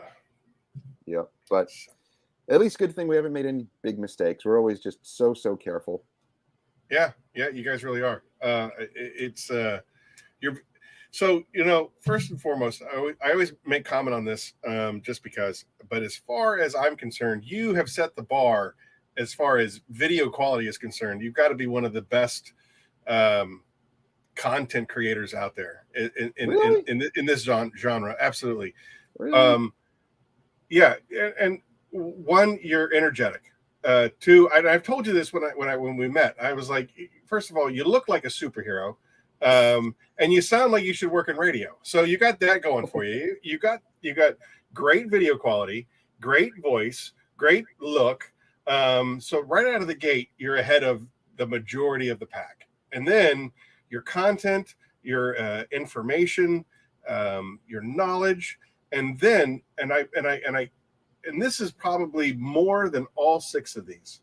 and I was unbelievably lucky when I met the four of you guys, and I think you and I talked about it a little bit when I came to see you, and that was, you have a genuine care for sharing that knowledge with your customers, and not just your customers that come down your driveway, but the customers that tune into your videos and your Instagrams and your YouTube.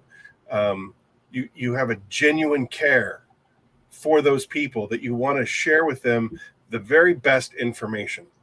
And so you take those 6 things and you put your passion behind it, and it easily makes you one of the best content creators in this genre on YouTube. Thank you, man. And I mean that sincerely. And I've noticed that with all 4 of you guys, the 4 horsemen in particular. You have a genuine love of sharing information with everybody, with the world. You know, I remember my very, very first YouTube influencer interaction at all was with Brian from Apex. And I remember him telling me, you know, we shut down the shop on Fridays to do community washes. There's an elderly community just up the hill from his shop, and they would go up there and do what when they were also mobile in the beginning. I don't know if you remember, his original logo was "Come to us or we come to you." But they would go and they would do community washes for the elderly. And it's, I have been fortunate enough to be able to work with you guys, that I think that we all share that same passion for camaraderie and knowledge. And it's the perfect trifecta of what we do here. Mm-hmm. Yep, that's right. That's I heart you. Yeah, there you go. Yeah, there you go. That's an ugly one. That's an ugly one. Yeah. Yeah. Is that really hard, or is that? But like I feel like, I mean that seriously. You are you're probably, if not the best, one of the best content creators out there. Thanks, man. Oh yeah, Appreciate it. what is up, Ozulu Garage, my friend? Since the first video, if you scroll back to my very first video, Steve with Ozulu was commenting, man. What a faithful, and you know, I think we developed a friendship, man, honestly. And I think Aaron touched on this, like the friendships I was able to develop through YouTube. Like if I never would have started a YouTube channel, there's no way on earth I would have met and developed the relationships with all the people that I know now. And it's baffling. It's very baffling. Yeah, it is a pretty cool platform that we start doing just our own thing and then network with all these amazing people and meet new people, and then our business explodes because of that, and all of these other opportunities happen. You know, like if it wasn't for YouTube and relationships like this, like Phoenix E.O.D, where would it be, right? Yeah. Like it was built off of the relationships that we all built together like this. You know, it's such an amazing avenue. It is.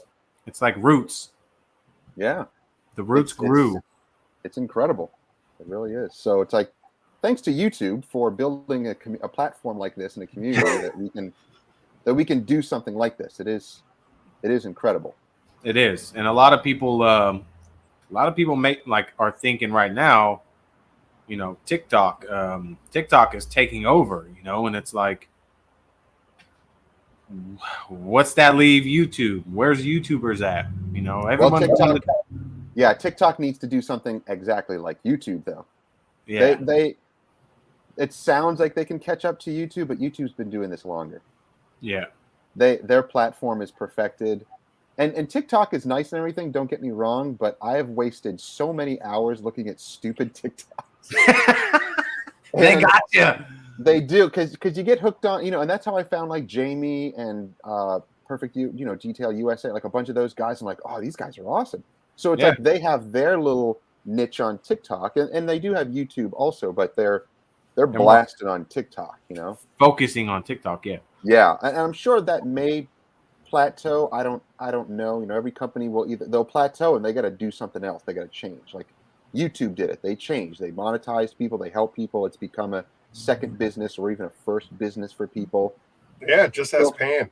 Exactly. Yeah, Pan and so many others. I mean, it's become half. I shouldn't say half of our business, but the content creation monetarily, it's like a third or so. You know, a little bit of that, but I mean, it brings in money, so I continue to do it. And then we have these networking and all these other things that come with it. So it's diversified, you know. And it's also like, I think of it as, Phil, you're just like me, like Aaron was saying. I love helping people, spreading knowledge, encouraging people.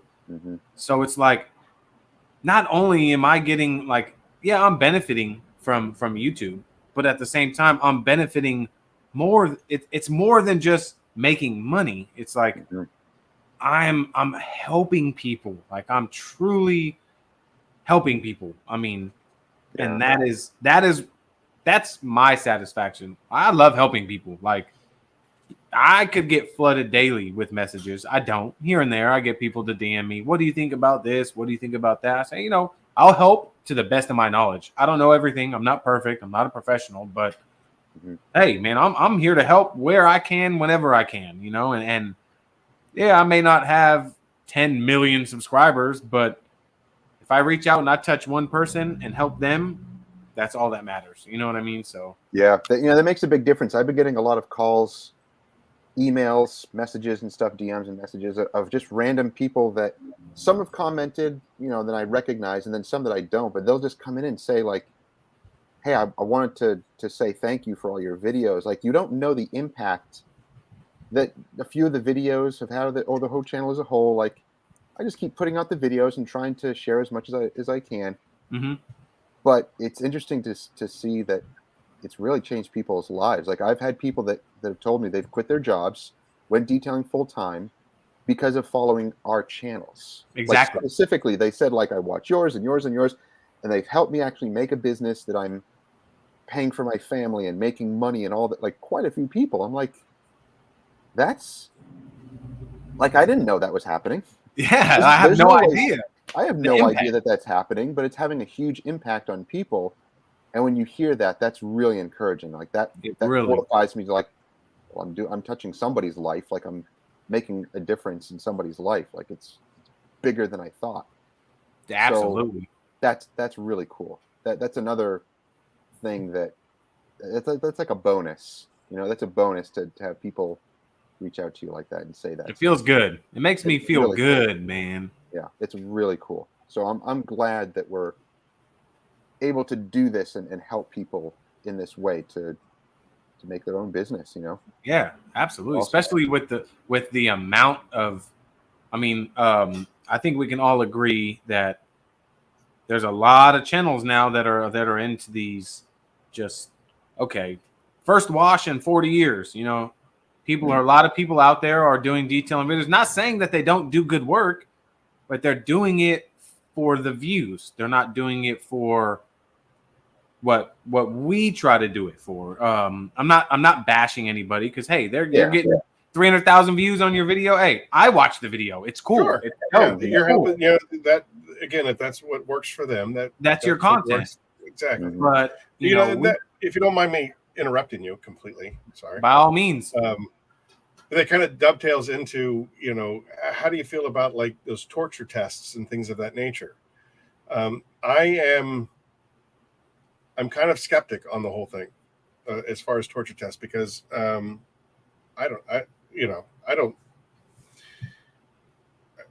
think Fab's approach to everything was, you know, I'm not looking to see if you fail. I just want to see if you live up to the expectation. And I think that is a common thread between the four of you guys. Is also, you know, again, one of the 80 million reasons why I wanted to team up with you guys. I don't want to see you fail. I just want you to live up to expectations. I can only speak from personal experience as far as my own products are concerned and things of that nature. You know, I'm not just not the owner. I'm also a customer. You know, my hair. We did that road trip, Tour of the South. We put several thousand miles of road under us, going through all sorts of environment. We went through storms and really hot areas of the South, mountainous regions. We went to see Shining Light Detailing down in Myrtle Beach along the coastline, and everywhere in between. I washed my car before we left with the Apex soap, and I put Titan on there. We hit a massive rainstorm leaving South Carolina, going through Georgia, and I don't think I used my windshield wipers at all. And then it rained the day before. We got to Pittsburgh on June 30th, and June 1st, I believe it rained, and everything beat it up on the car. So as far as torture tests are concerned, I can say that Titan survived several thousand miles of crazy driving. I don't need to throw battery acid on the hood of my car to see if it's going to work. Never going to rain degreaser. Right. I don't even remember where I was going with that, other than the fact that. Yeah, the torture tests. A lot of people have kind of gone away from that. I think Brian from Apex still does that, but he combines it with a lot of other things that he does, not just the torture test. Important side note, Phil. Brian, his torture test chemicals that he uses are like, he went around and collected like road water. Yeah. You know what I mean? So it was like basically everything that you can find on the actual street, everything that is going to end up on your car is what I have in this bucket of goo. Can you imagine like Brian going out with like his 32-ounce bottle of bucket, like going to the street, finding a puddle, and be like, "Let me just scoop that up." Yeah, well, this is part of the torture. This is for the torture test. He's all like, "Yeah, that should do." Like, that's disgusting. Let's just splash it on. But that's legit. You know what I mean? Like, that's legit. So, and people do love that content, and everybody wants to see a hero fail. It's hey, you know what? Half the literature is written about. I know, right? It's true. I like the fact that he always starts his test with the 10 wash test with a strip wash. All right, cool. If it can withstand a 10 wash test, in my opinion, it's a decent product. With the strip wash, it's a decent product. In my opinion, like that's all you really need if you think about it. You know, especially for a professional detailer. If you're going to be putting protection on a car, you try to talk the customer into a maintenance program. And if they don't, then it's none of your concern anyway, because you have no idea how they're going to treat the car. It doesn't matter if the protection is the greatest or not. People can still wreck it because they're not doing it right. But if you're maintaining it, you can just use a 2-month product. Who cares? You're going to see it in 2 months anyway. Right. If you got them on a 2-week plan, they're coming back to you every 2 weeks. Yeah. You already know, like, it doesn't matter what I put on, it's gonna last 2 weeks. Exactly. You know what I mean? Like, exactly. And I think that's the disconnect, because professional detailers are like for me, when it came to durability of products, if I'm going to see the customer again, I didn't care. I just put a spray sealant on it. It looks beautiful. I'm going to see it again in a couple of weeks or a month. It didn't matter to me. So I never gravitated towards torture test videos and like putting that much stock in them, because it didn't affect my business. It didn't mean anything to me. it wasn't really valuable, right? To you. Yeah, it really wasn't. It was the enthusiasts that, and no offense to that, it's the enthusiasts that really like to pick on and that and kind of nitpick it, and like they want the best of the best. And I understand that, but from a business standpoint, I don't care. Like, it doesn't right. And I think that's important. Again, to dovetail into what you're just saying. We tried extremely hard to keep prices as reasonable as possible, especially with something like Titan, which is, it's a phenomenal product, but let's make it so that everybody can have it and they can use it and they don't feel bad using it on every wash. So if you're using, a couple of ounces of Titan every 2 weeks, that's a win for everybody. You know what I mean? Titan is supposed to last 3 months, I think. It's a 3-month topper, but there's not a person in this chat room right now that goes 3 months without washing their car. Yeah, exactly. Guilty. Sorry. I'm guilty, man. Except for Papasmurf. Yeah, I'm guilty. Literally going on 3 months, my freaking Honda sitting out front, man. Humberto, I Honestly, saw that video. It was awesome. Thank you.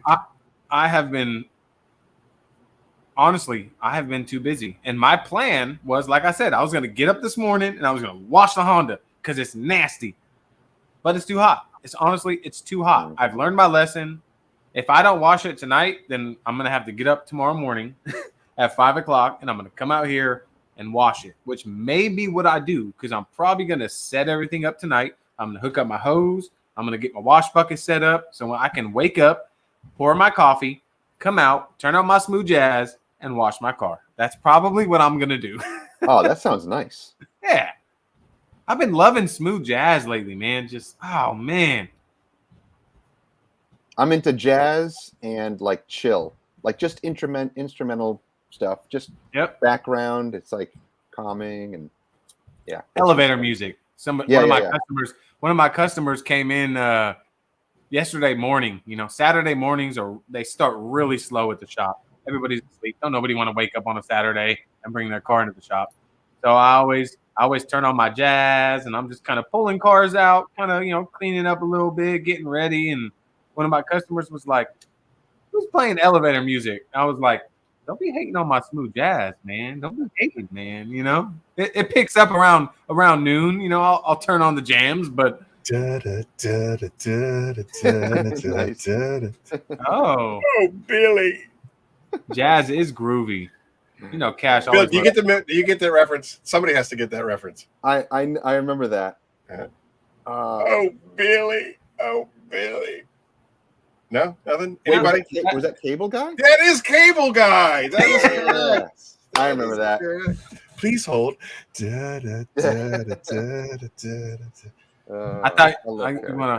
I wanna kiss you all over, over and again. Dun dun dun. Nice. To the night.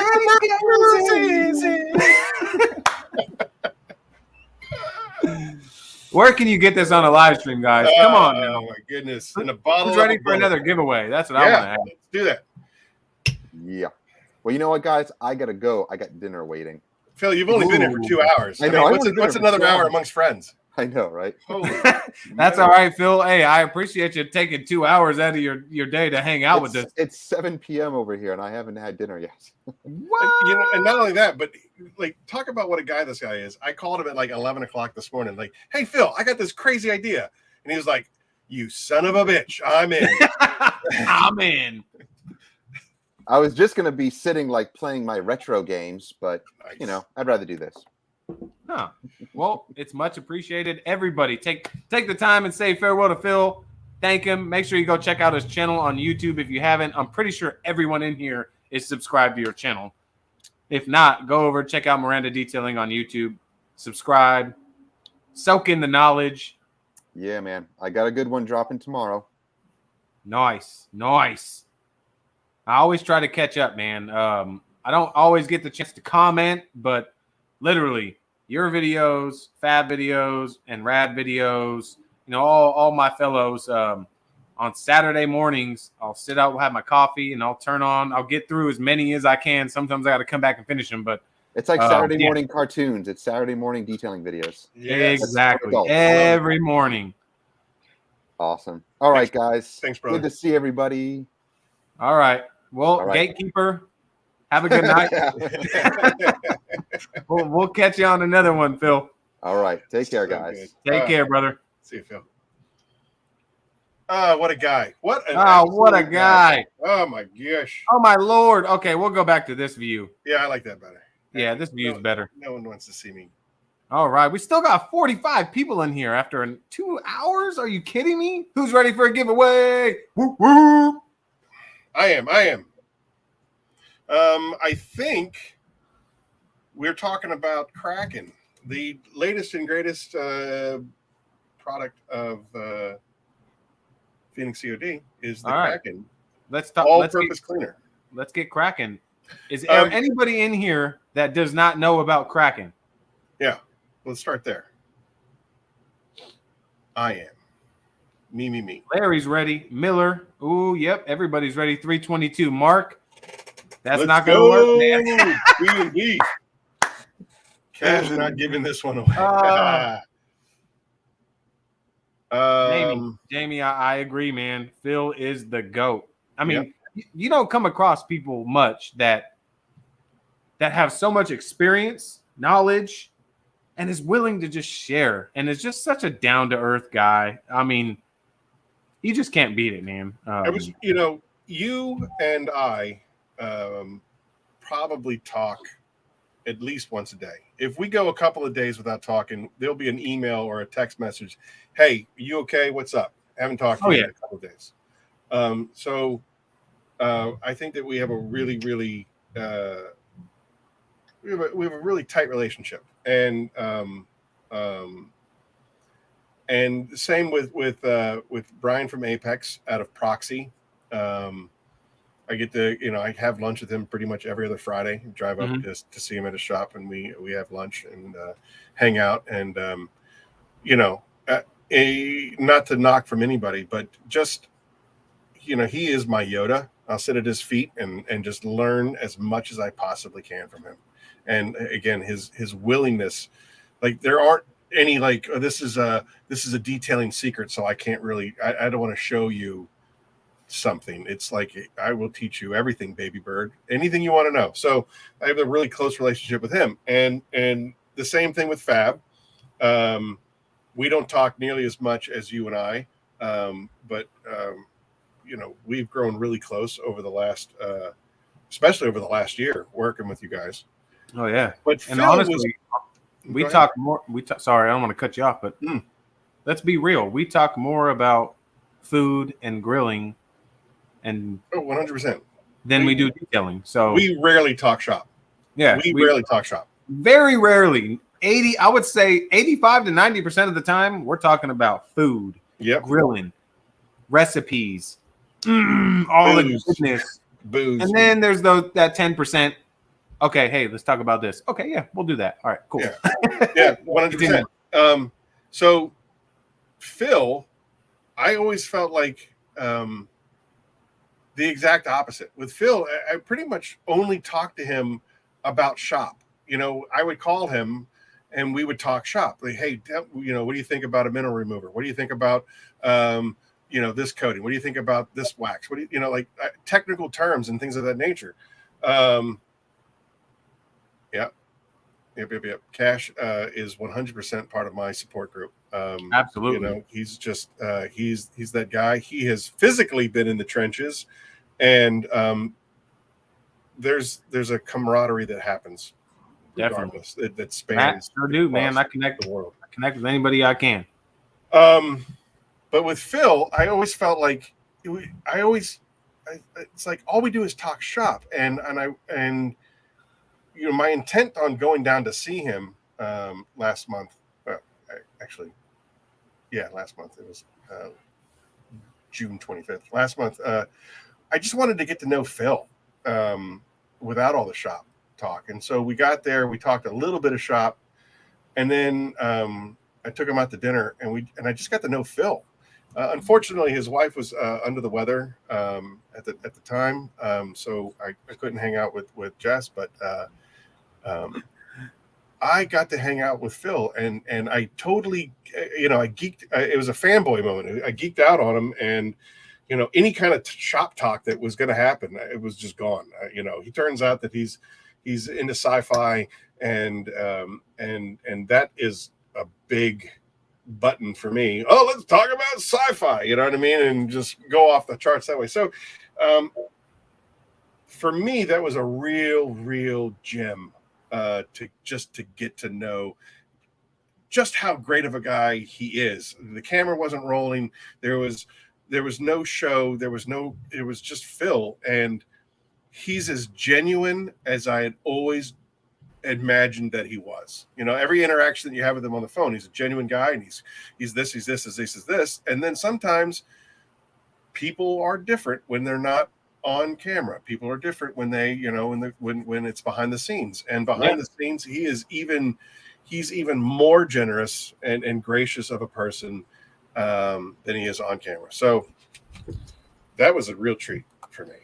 Oh, sorry guys, I'm just standing up. My butt cheeks are going numb. You look huge. I know, right? I'm a Titan. You are Titan. See what I did there? I see what you did. Hey, that's a nice cert you got. What is that? Oh, what is this? Yeah, what is that? This is just my Chronos certified installer certificate. What? Woo!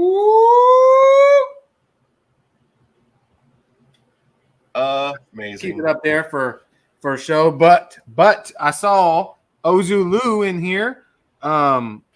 He did not know about the Kraken.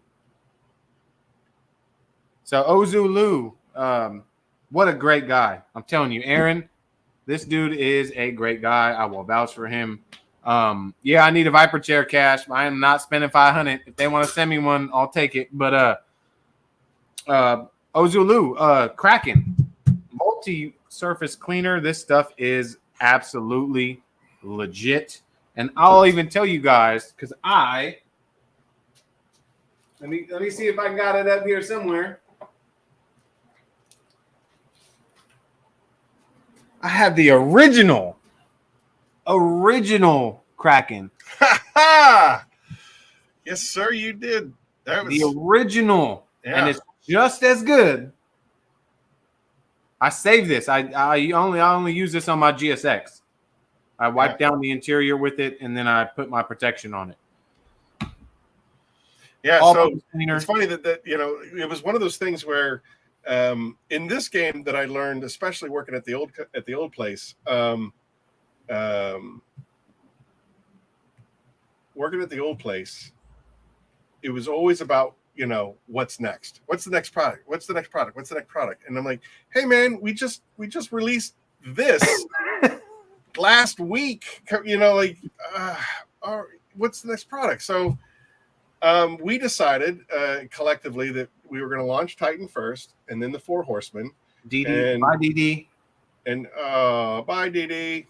You know, but we were going to stagger the release of stuff, so that I always had something that I could, you know, like, we're going to do this and do this and do this. And I don't know if you remember, but if you go back to the tapes, Kraken was supposed to be a Christmas release, and it didn't happen. And it didn't happen for a lot of reasons. The number one reason was, again, like we talked about in the very beginning of this live stream, supply chain issues. I had some real supply chain issues with certain product raw ingredients. And then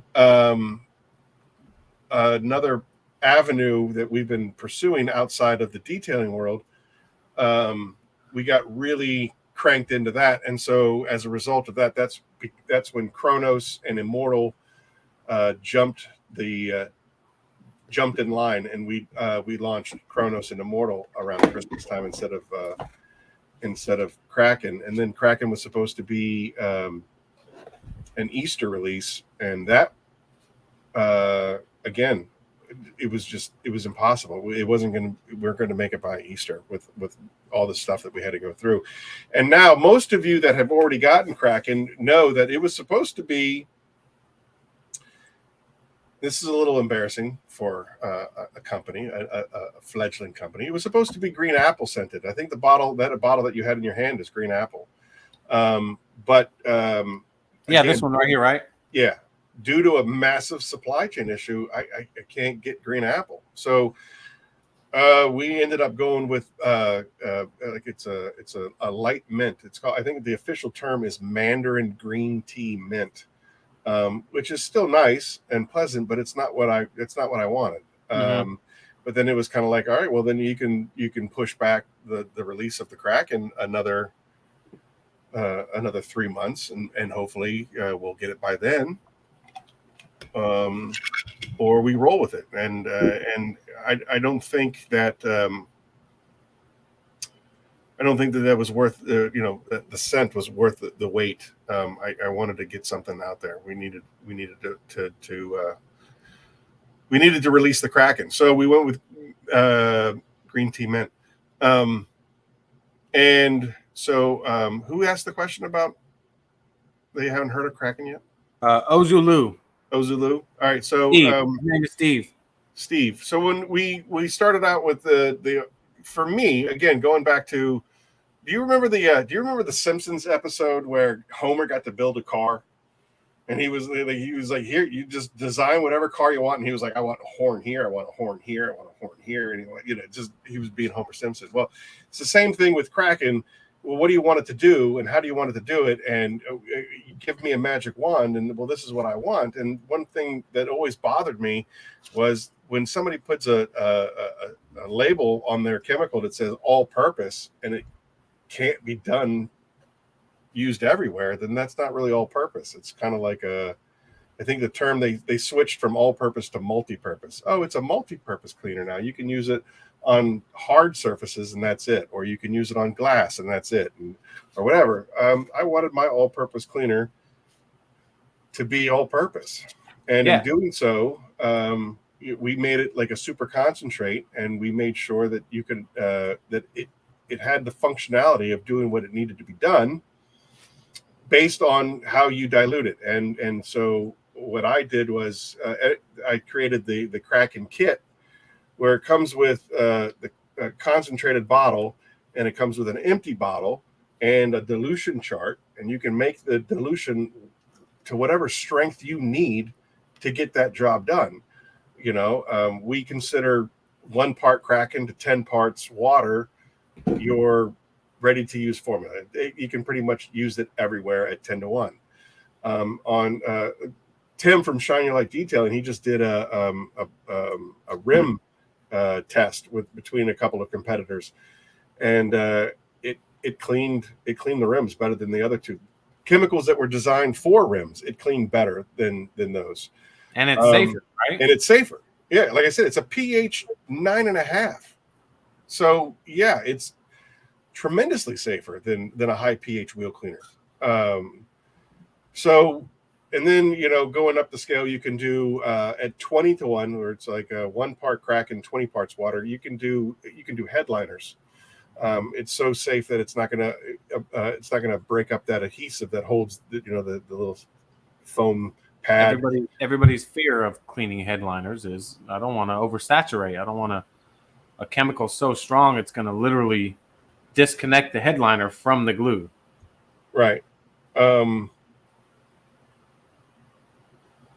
Sorry, I didn't mean to. No, Humberto said Steve was working hard, so he couldn't see about the Kraken. I don't know what that means. So Steve Ozulu is a very faithful subscriber, and he's been just working. He made a lot of changes, and he's been working really hard. So we still communicate and we still talk. He's been working hard, but he still chimes in when he can. So stellar guy, man, just a stellar guy.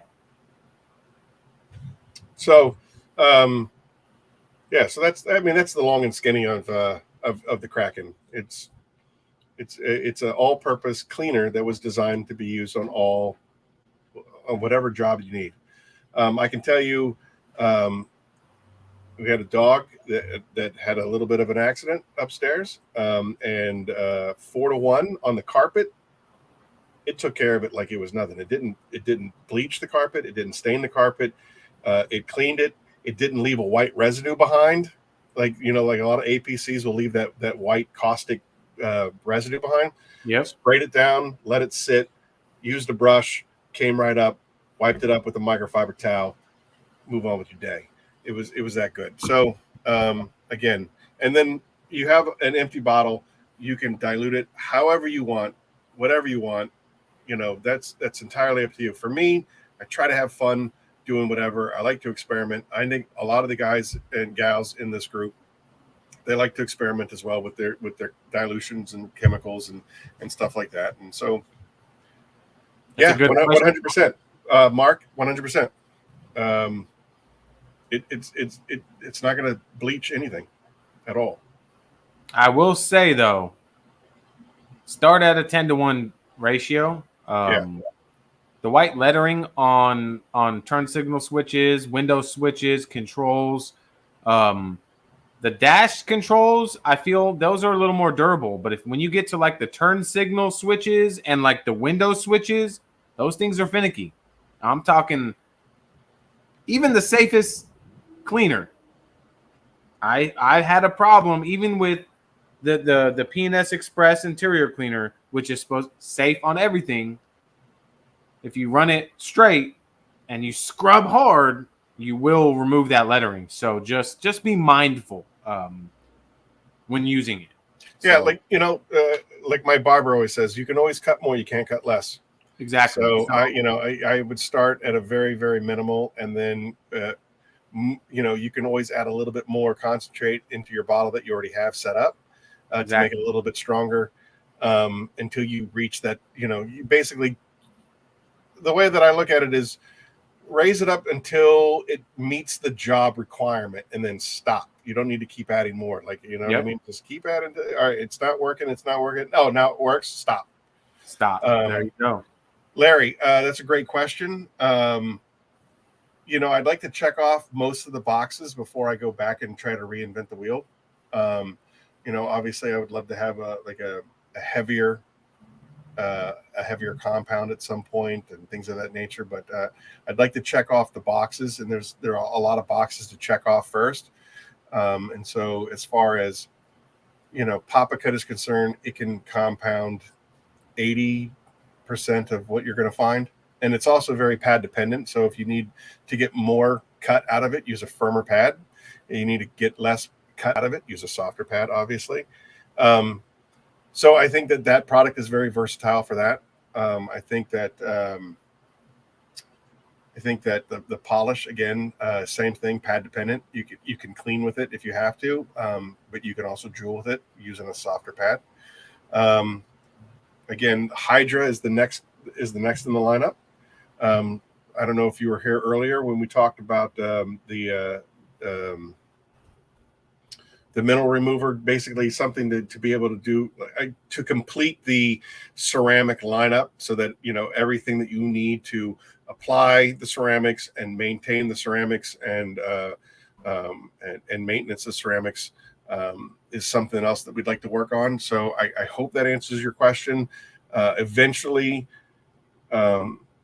we're going to cover the whole board. EOD. We're going to continue to evolve or die, and the product lines will get. I mean, we're just over year one, and we have 8 products in the lineup so far. So it's not bad.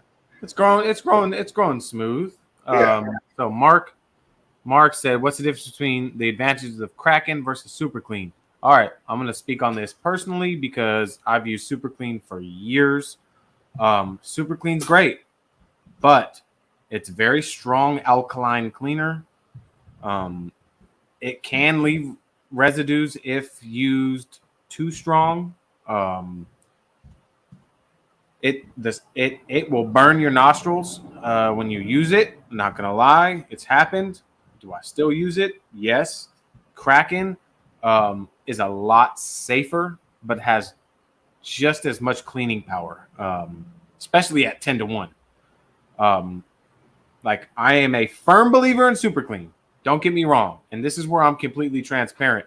I had a guy on Facebook basically completely just take my comment out because he said, "You're in bed with the company," because some dude posted about dusting with Titan, and I said, honestly, since I've got switched to Titan, the dusting is no problem. He said, "Well, of course, you're in bed with the company, so your opinion doesn't matter. You're biased." I said, "Look, dude, obviously you don't know me. Obviously, because it doesn't matter if it's my brother that has the company. If a product isn't working how it should and it's got a problem, the first thing I'm gonna do is go back and tell him, and I tell it how I see it, and that's why people like my videos. It's like, hey, I love Super Clean. It's great, but it can be harsh. It could be very harsh. So Kraken, it's very user-friendly, very strong, safer. It's a lot easier on the nostrils. That is for dang sure. And you just don't have to worry as much. A lot of people that they'll put Super Clean in and full strength, and it will take the lettering off anything. I'm telling you. I did it on my dad's BMW. And that's how I learned. Okay, this is I better learn how to do this. So so the difference between Kraken and Super Clean is Kraken is just as good. It's safer. It smells better. Doesn't have the harsh ingredients that Super Clean does. Kraken is not alkaline, is it?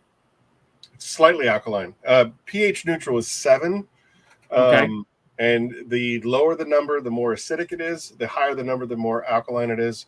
And so, like I said, Kraken hovers between 9.5 and 10. Okay. Like I said, it can damage clear coats or coatings. It can damage coatings around 12 pH. So we made sure to keep it below.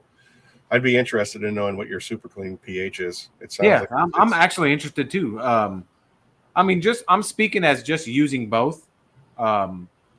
Kraken is just it's a lot easier on the nostrils when you spray it. It doesn't leave. For instance, I cleaned the hood under the hood of my Civic, and I use Kraken. Now on the other cars, I've done a lot of other cars with Super Clean. When you spray it and you wipe it down, sometimes it'll leave like a white, like a streaky residue. I don't get that with Kraken. I did not get that with Kraken at all under the hood of the Civic. So am I saying Super Clean doesn't work? No way. But I'm saying that Kraken. I think what you're saying is that it requires you to be a little bit more cautious, a little bit more careful. Yeah, and that's fine. If there are jobs out there that require that kind of power. Exactly. But again, I personally operate from I'm afraid to do anything. You know what I mean? And so I don't want to be cautious. You know what I mean? Because I'm an idiot. And I'll pick up the phone and I'll start, sending you pictures of barbecue. And then like, oh, I forgot I left that on the car. And the next thing you know, whoops. So Amir in the building. So I don't want to cut you off. Amir, what's up, dog? Welcome in. What's up, Amir? But I think Muchacho asked a question a little bit ago. I answered it in the chat, but I didn't answer it on the stream. And that is, using Kraken as a pre-soak or as in a foamer. In a foamer, yeah, absolutely. And I got to tell you, I had the most fun. My son and I, for Father's Day, we went out and our son and I went out for Father's Day, and we were detailing my car, and we put Kraken in that foamer that you recommended to me. The Axle, what is it? An Axle 3000, I think is what I got. And I did a dilution of 3-to-1, 3-to-1, 4-to-1, 4-to-1, and pumped it up, and we put it all over the car, Like I made it look like a snowman, a snow car, and you could see it just sucked the brown out of the tires. Like it was amazing. I didn't scrub it. I didn't put it on it. It just did it. It just cleaned it. It was crazy. Extreme Optimum, yes, it is on the website. Unfortunately, I keep selling out of it. As fast as I can make it, it sells out. That means it's good. I think I have 4 pints left, and but I should have a whole bunch more Wednesday. I think it'll be ready. It'll be back. Everything, the gallon sizes and stuff like that, will be back on the website on Wednesday. I think I have 4 pints left now. Sorry. Speaking of Kraken, when I was talking to my marketing guy, check this out. I was talking to my marketing guy. He was like, typically APCs don't really sell that well, blah, blah, blah, blah, blah. They're not sexy. I would just go with small batches at this point. And I was like, all right, I'll go with a small batch at this point. Boom. Into the weekend. We announced it on a Friday. By Sunday, we were sold out. Yeah. Son of a gun. Then I had to go and I wanted everybody to be able to use the 4th of July sale coupons, and allow them to buy the Kraken using the coupons, even though I was sold out. So I allowed for back orders. The back orders just stacked up on me. So when we made the next small batch, I was pretty much completely out by the time I filled up all the back orders. Kraken is legit, as you like to say. Kraken is legit. Kraken is Kraken, baby. Kraken is Kraken. Speaking of Kraken, you want to give away some Kraken? Yeah, man. How many blue M&Ms do I have in this jar? How many blue M&Ms are in the jar, everybody? First one to get it wins a concentrated bottle of Kraken and a bottle so you can use it. And the dilution chart. You can dilute it, right? Yeah, and the dilution chart. And in the dilution chart. Hey, you know what? The dilution chart is legit. Woo! We're shooting high, baby. I lost the number. No, I got it right here. Oh, okay, good. Ooh. I don't know if anybody's gonna hit it on the dot, but I got my pen ready. For the closest. You got 2 minutes to come up with the closest number. Hold on, let me start a timer.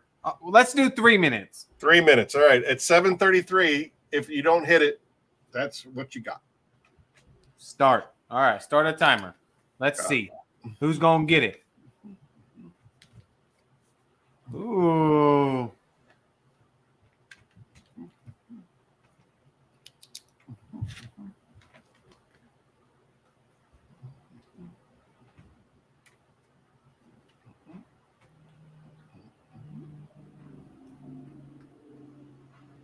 It's been a couple of people that got really close. I think they're within 2 so far. Woo-hoo!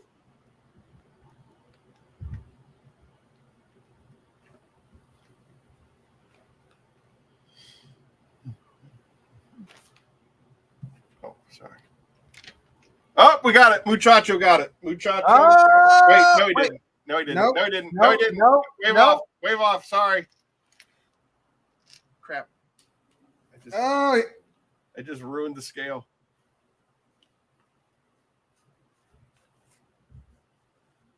Come on, guys.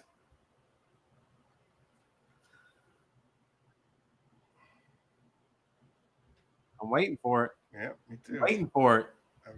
I was so there, but I'm a little dyslexic, so that's why I screwed it up. Yeah, I know. I saw what you saw, Aaron, so. Getting closer. Ooh! Getting closer. Ooh! Oh, snap. Oh, my gosh. It's so right there. It is right there. So right there it is. Jay Zester. Jay Zester. Did he get it? Yeah, he got it right on the Where's head. it at? Oh, there it is. Yeah. Boom. Boom, baby. Yeah, Jay Zester, you got it. My man, Jay, take the W. Don't worry, guys. Don't worry. We're going to give away another one. Jay, email Aaron at That's it. Aaron, PhoenixEOD.com. Give me your contact information and I'll make it happen, Captain. And he will send you out your Kraken so you can get it cracking. Gentlemen and ladies, we have a winner. You can you can close. You're close. So I saw Muchacho with 202, and my dyslexia was like, it's 205. Oh my God, he won! Oh my God! Nope. Runner up gets what? Well, there was a couple of 204s. There was a didn't Muchacho win the other giveaway? No, maybe he did. I don't know.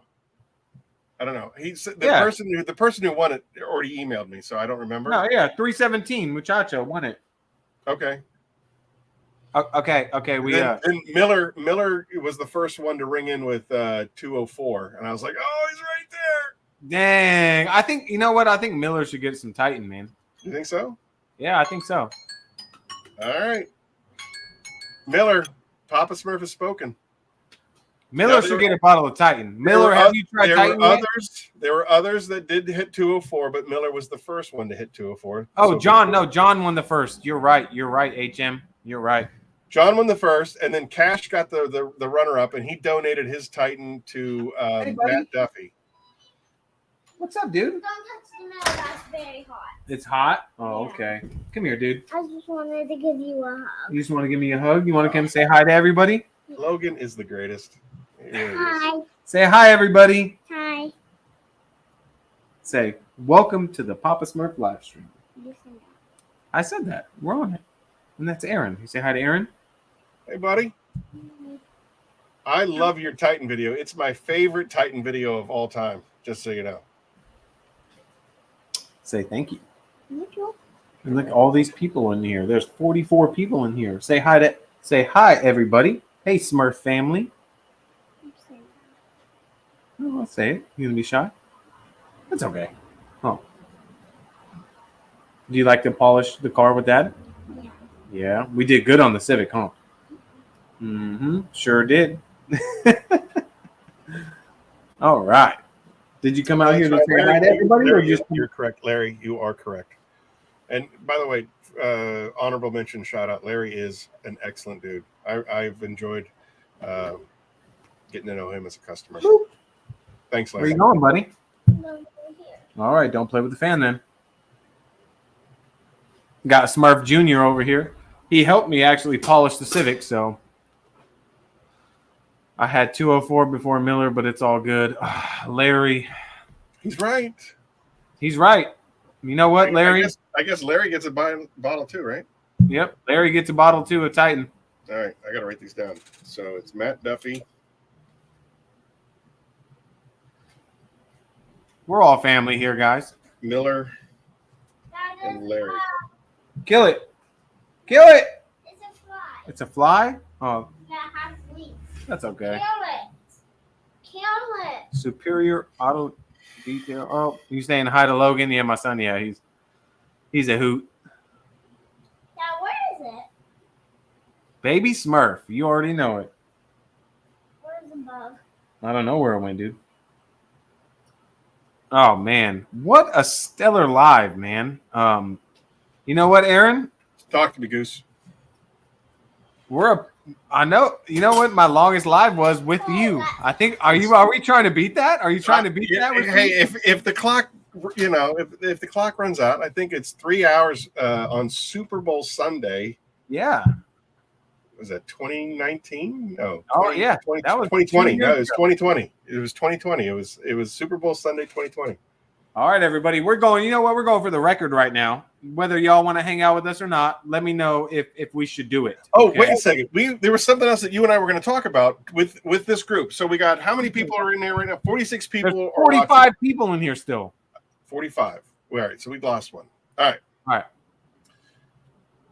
This is the first time because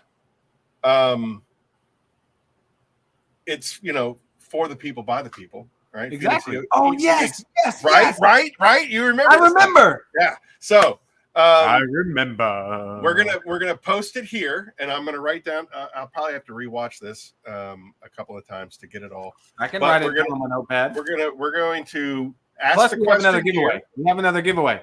We do have another giveaway. So we'll do the last giveaway after we propose the question and get some feedback on that. So All right. as Sounds you guys good. are all aware, and the way the process has worked, That you need to make food. Go tell mommy I'll go get food when I'm done with the live. Okay. all right, we have the magic wand, and just like all of you, just like the Four Horsemen, everybody in the Four Horsemen, the big key to making the product their own, i.e., Papa Cut with Papasmurf, Fabulous Finishing Polish with Fab, Gloss and Wax with Phil, Apex Auto Wash with Brian. They were all given the opportunity to color it and scent it themselves. Obviously, Fabulous Finishing Polish was scented cherry in honor of Cherry Coke, 100% Cherry Coke, and no other soft drink beverage, but cherry. He wanted it to smell just like Cherry Coke, so that's why we colored it, as red as we could without worrying about staining, and then made it smell like cherries. Phil from Miranda was like, when I open up a bottle of Gloss and Wax, I want to think that I'm on the beach, and he wanted it to smell like pina coladas and look like a pina colada. So it is pina colada scented and that yellowish pina colada color. So that being said, everybody, yes, HM, we do ship to Canada. We ship globally. That being said, I'm going to poll you guys right now, and then I'm going to put a poll up on our Instagram page, and I'm going to put a poll up on the Facebook page. I want to know what color and scent you, the customer, want out of a rinseless wash. And Boom. Go. Rinseless wash, color and you scent. guys have the opportunity and the ability to color and scent Hydra. Let me know. Let me know what Hydra you For the want. people, by the people, baby. Banana, no color, no scent. Got it. Okay. No color, no scent. Hey, Then bud. they're going to confuse it with Apex Wash. Okay. What'd mom say? You guys are really fast at this. That's why I said I'm going to have to watch this again. No. Strawberry, No. banana, You know. I love you too, dude. Thank you. grape, You're welcome. You're gonna hang out with me? purple, he says. I got all my subscribers. Coconut and clear. Now, switch to this side, okay? Just like that. Oh! That's why I don't want to sit on this. Kevin, Betty, yes, Titan is way slicker than Yep. Extreme Hyper. I've worked with both, and I know. So, orange color, mango scent. Hey, Aaron, Yes, sir. what did we talk about last night? Minecraft Minecraft. is the shirt. I Oh, love his shirt? playing Minecraft. Do you love playing Minecraft? So does Aaron. Look. What's your favorite thing about Minecraft? The creepers. The creepers are scary. I hate the creepers. Amir, Titan smells like watermelon. I don't want people to Because get I have confused. creepers on So, my shirt, Dad. like, the You got things that creepers are on your already shirt? on the board are off the board. New Like, Minecraft. so, I pina love colada Minecraft. / coconut, cherry, watermelon, mixed berry, I believe is Papasmurf, like Smurf berries. So like that stuff is Whoa. off the board. Can you make it smell like bourbon? Oh my Dad, god. let me get back up here. I don't know. Let's find out. Yeah. All right, I'm gonna put that down. Whiskey. Let me get back up here myself. You need to get back up here? Clear All mint. Get back up here. Come on. Well, if I can't fix the Kraken problem, I already have mint on the board. So Packing peanuts. Packing peanuts. mm, Come on. There's a couple for orange mango. A couple orange and mangoes. Golden rum or green apple. Hopefully I can get the Kraken sorted out, and green apple will be the Kraken. Orange, spearmint, green apple, fireball, cinnamon. Not a lot of orange. Is you like not like you don't want it overly orange, Ooh, or there's Ramiro. not a lot of orange out there. Ramiro said eucalyptus spearmint. That would be legit. That's pretty close to what Kraken is right now. Kinda, yeah, okay. Close. Mango or whiskey? Matt, I'm with you, man. Mango or whiskey, man. Root Peanut beer. butter. Peanut butter jelly. and jelly. Peanut butter and jelly and bread. Okay. Peanut butter jelly time. Peanut butter jelly time. Whoop, there it is. Whoop, there it is. Sorry. My son's over. Stop pushing that, dude. Bombay lime would be delicious. Dude, stop. Okay. Sorry. I'm sorry, guys. Yeah, like a light green. You're going to stop. Okay? No, you're not listening. Orange creamsicle. If you're going to sit with me, you're going to sit I'm with me. kind of liking that. Okay? Look. If you're going to sit with me, you're going to sit with me. And you're not going to You know, if we go with orange creamsicle, we could probably work. There is one chemical product in particular that has a natural citrus scent to it. Dad, wait. That might make for a great cleaner. I don't know. B&B said it.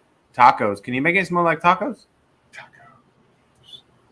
Probably not. Probably not. Let's see what mommy wants. Nothing that draws bugs. Banana pudding. Cotton candy. That's a good one. The wife's voting creamsicle. Yeah, I wrote that down already. Creamsicle. That's a good one. Limonene. Bourbon. Lemon lime. I'm saying bourbon. I'm just kidding. Mark Kelly, it's mixed berry. What scent is Papa Cut? Marshmallow green. It was hard because I didn't want it to smell strongly, but it's a very light scent of mixed berry, I believe. Yep. I think we were originally going with strawberry, but we had trouble getting that scent, and so we were like, well, we got mixed berry on hand. Let's do that. Exactly. Mark, I want you to wipe your car down, and when you hop in, it smells like you got a plate of tacos on the seat, man. Yeah, but you know what? Wait a second. Hold on. You said, Eric, this was you.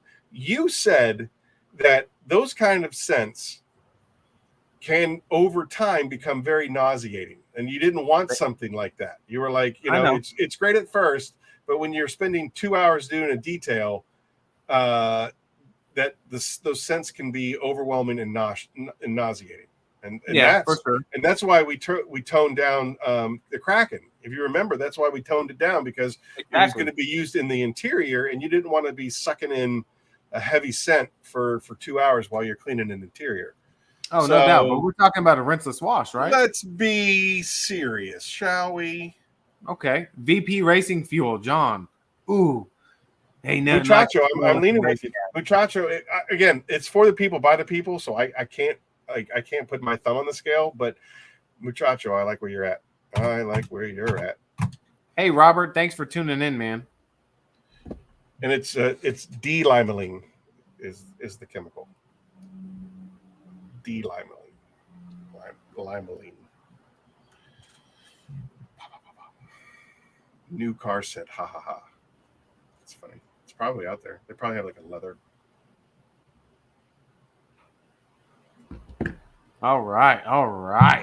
So I'm gonna take these. I'm gonna take these and I'm gonna put them up on a poll on Instagram at some point, hopefully in the next week, and on a poll on Facebook, and we'll come up with a winner for the people, by the people. All right, let's give away the last. Like Purple Kush, maybe some Granddaddy. Cash, what do you think? I want it to smell like strippers. Can you make it smell like college loans and broken hearts? God and daddy issues. How about some God's gift? How about some God's gift? How about some purple?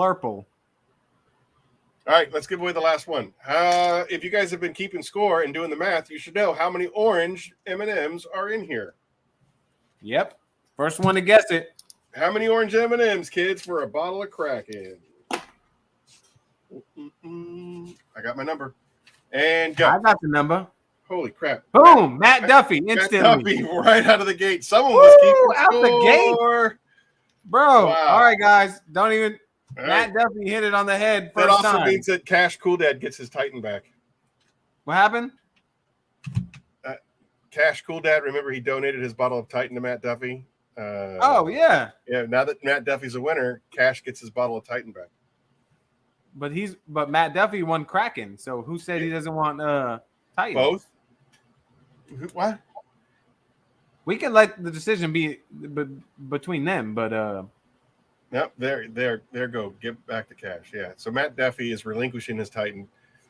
Kevin, However, based on that answer alone, I'm going to send him a bottle of Titan as well, because Matt Duffy is such a good dude. Oh yeah, absolutely. I agree. Add this. We'll add Cash to the list, and Matt Duffy, you'll be getting a Kraken kit as well as a bottle of Titan, courtesy of Cash Cool Dad. Boom. Cash the man. That's why he's the mayor of Glossville. Kevin Beatty, that is an excellent question. And because we've been going at this for 2 hours and 48 minutes, I'm going to say once we get off of this, if you go back to the very first live stream that I did with Papasmurf, the first 15 minutes tells you the entire story. It's on my channel. It's on Papasmurf's channel. It's the first live stream that I did. It was probably done. Oh, I can tell you exactly when it was done. It was done October 31st, 2021. It was October last year. We did my first live stream as Phoenix, and the first 15 minutes we talked the entire story of of how Phoenix came into being.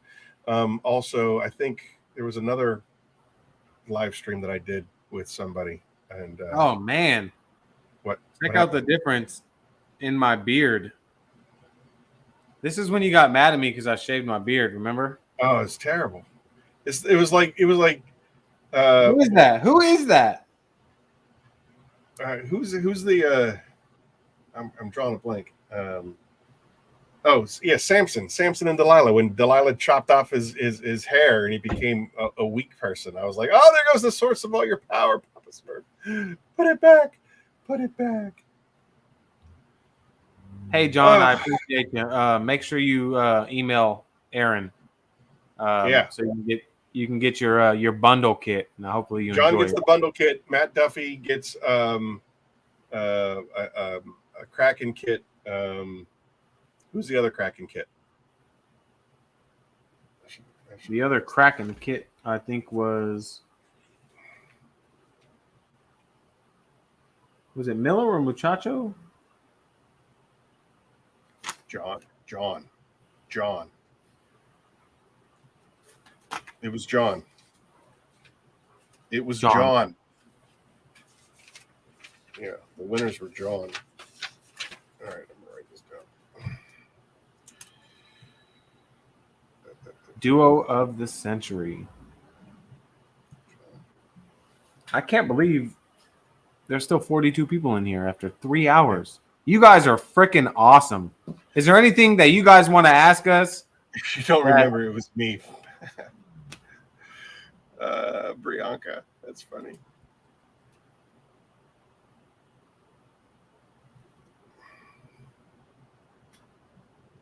Yeah, I got Muchacho written down right here.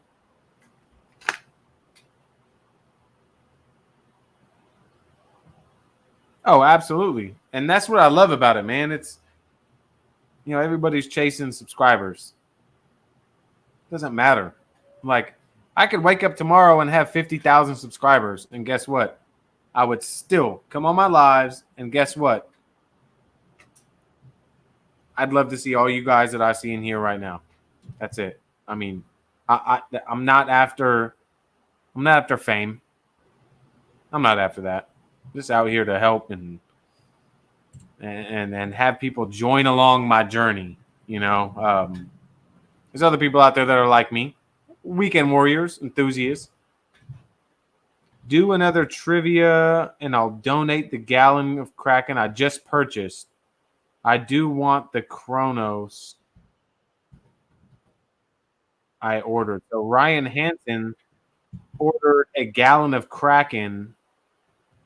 Do another trivia. Is that possible? I didn't think. I thought I was sold out on the website with Kraken.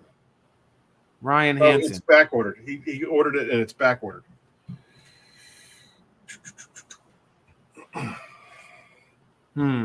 I don't know what else we can do because we had this whole M&M thing planned, so I don't know how we can give away anything else. Do another trivia, and I'll donate the gallon of Kraken that I just purchased. I do. Like he does want the Chronos.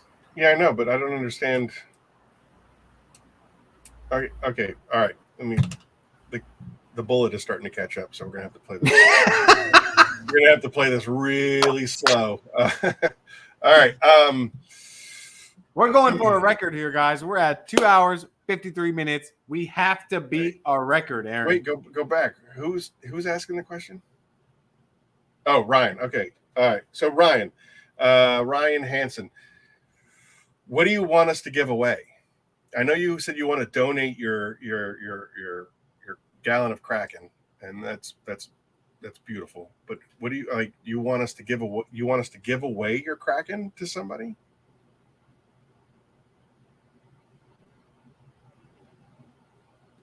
Hey Jamie, you wanna join in on the live, man? I could send you the link. You can pop in. Ramiro, just email me and I can send you in the mail for a lot cheaper any labels that you want. I'm also planning on putting empty bottles up on the website that you can purchase. Empty bottles that are pre-labeled, because there's lots of people out there that like to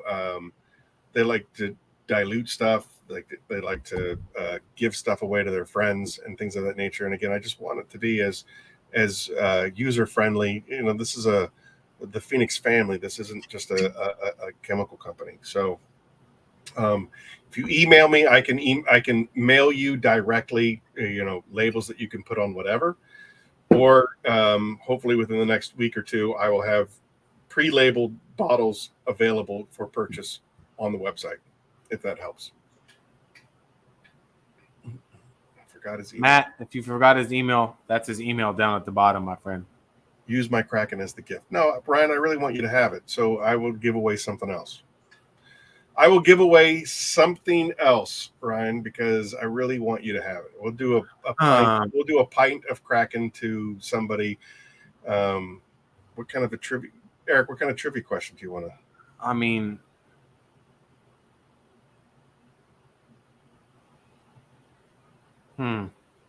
I'm stumped right now because we had so much planned out. Because we had so much bullet and the larceny. Hold on, let me think on it. Anyway, what?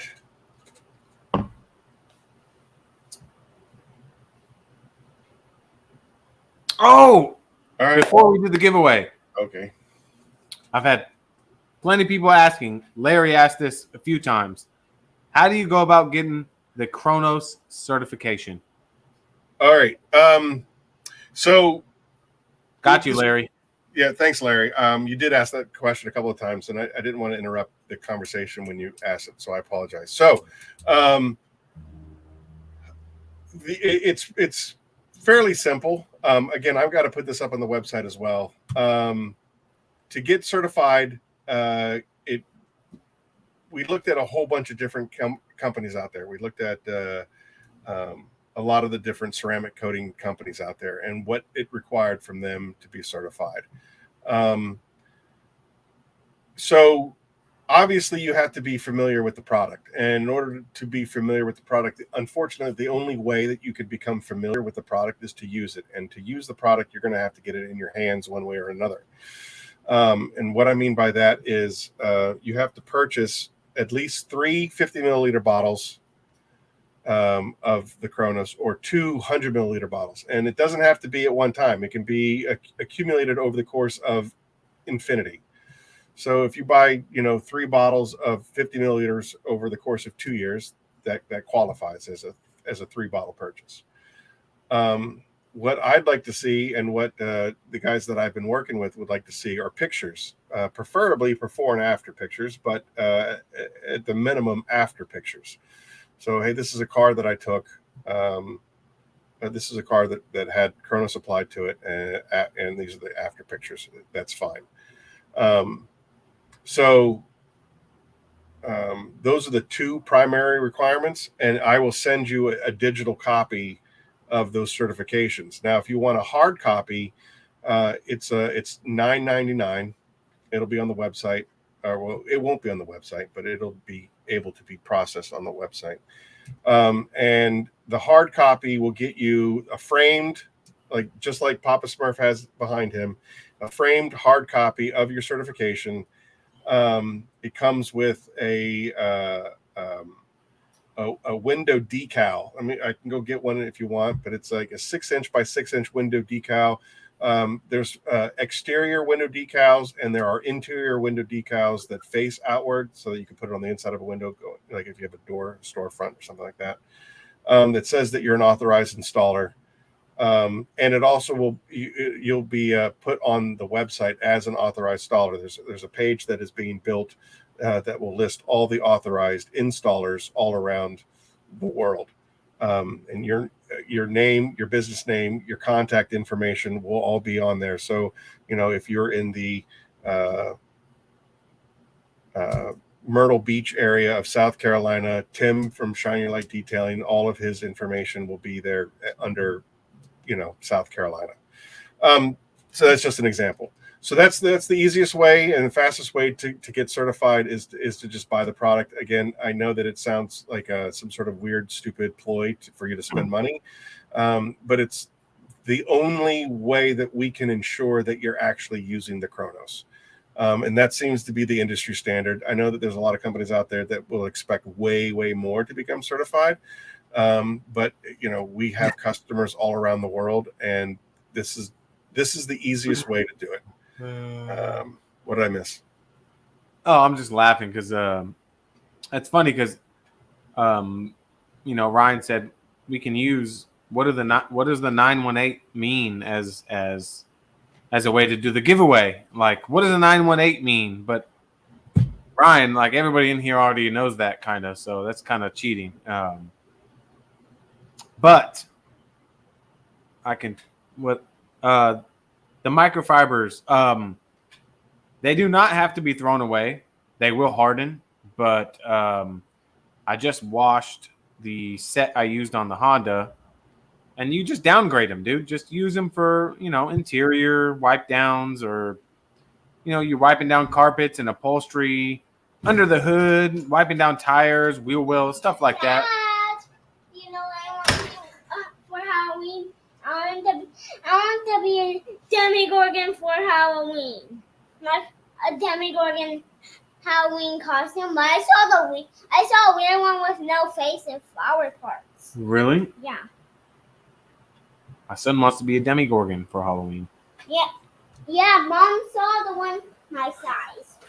Did you guys get all that?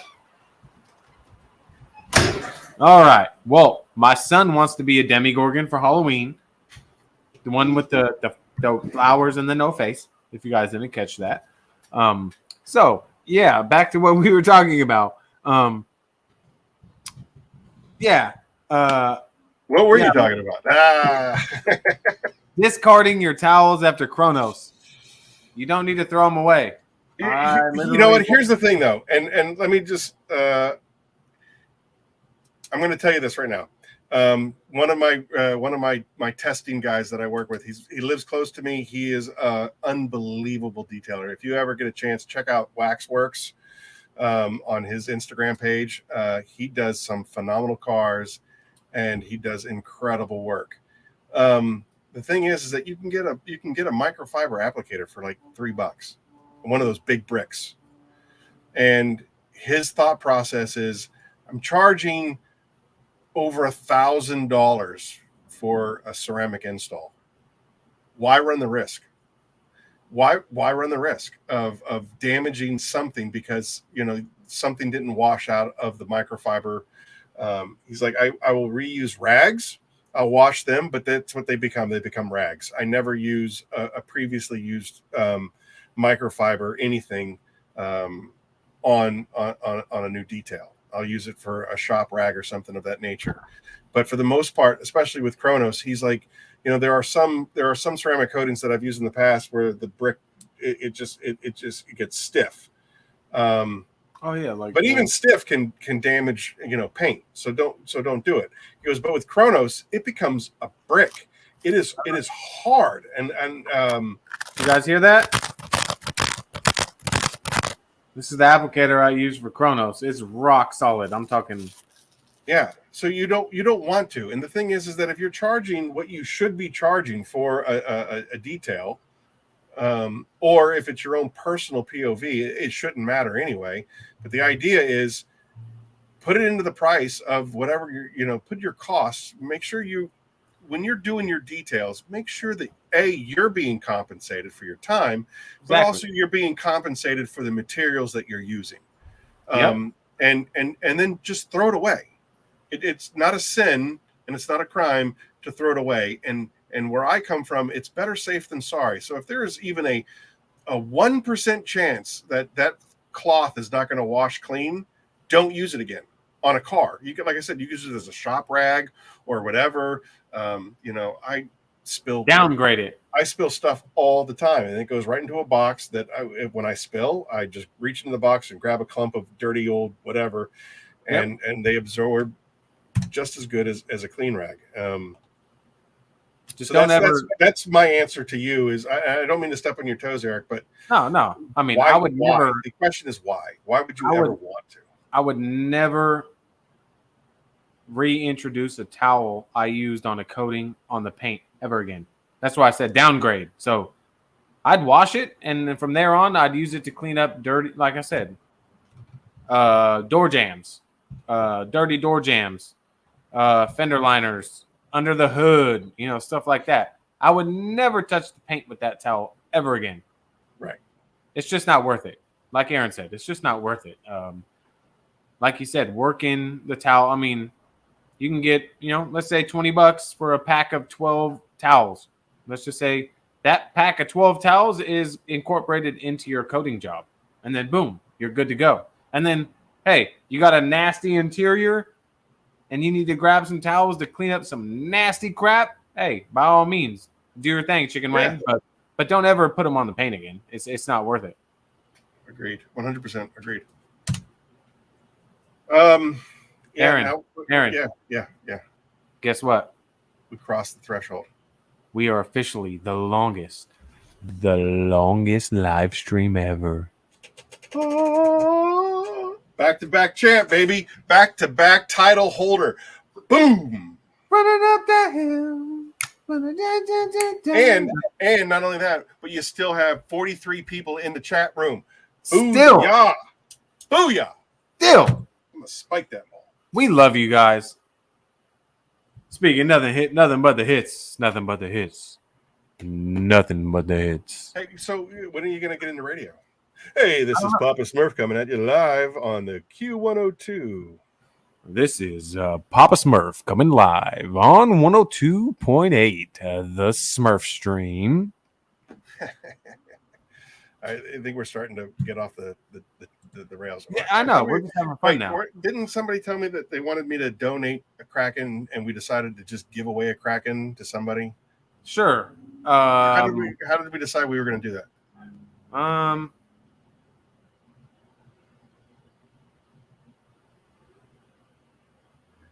If the first person that can give me Eric Packrew's middle name wins a Kraken, go. Oh, ain't nobody gonna win it. All right. How about the first letter? Eric blank Packrew. Go. Eric blank Packrew. First letter of my middle name.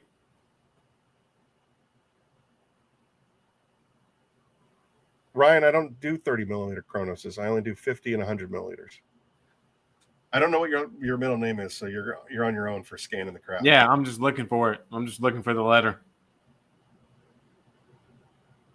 I appreciate you, Amir. Oh, B&B, there it is. Oh, HM. No, HM got him. HM got it. I wish it was B&B because I believe HM is Canada, and that's just going to cost me crazy amount of money. No. I saw it was HM. The first A right below, literally at the same time they put A.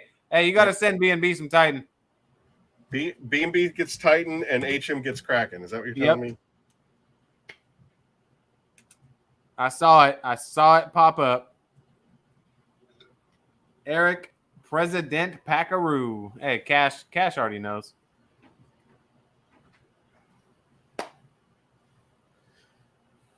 A for absolutely loving this whiskey.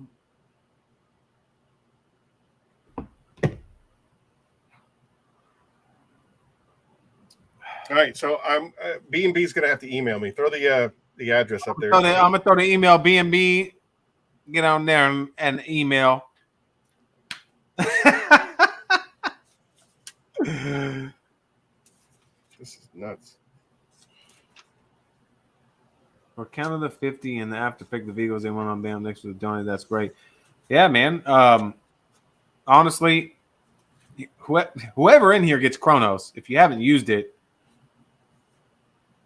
it is phenomenal. I mean, check this thing out, guys. I mean, I know you guys follow me, but man, hold on. Let me unplug real quick. Check this thing out.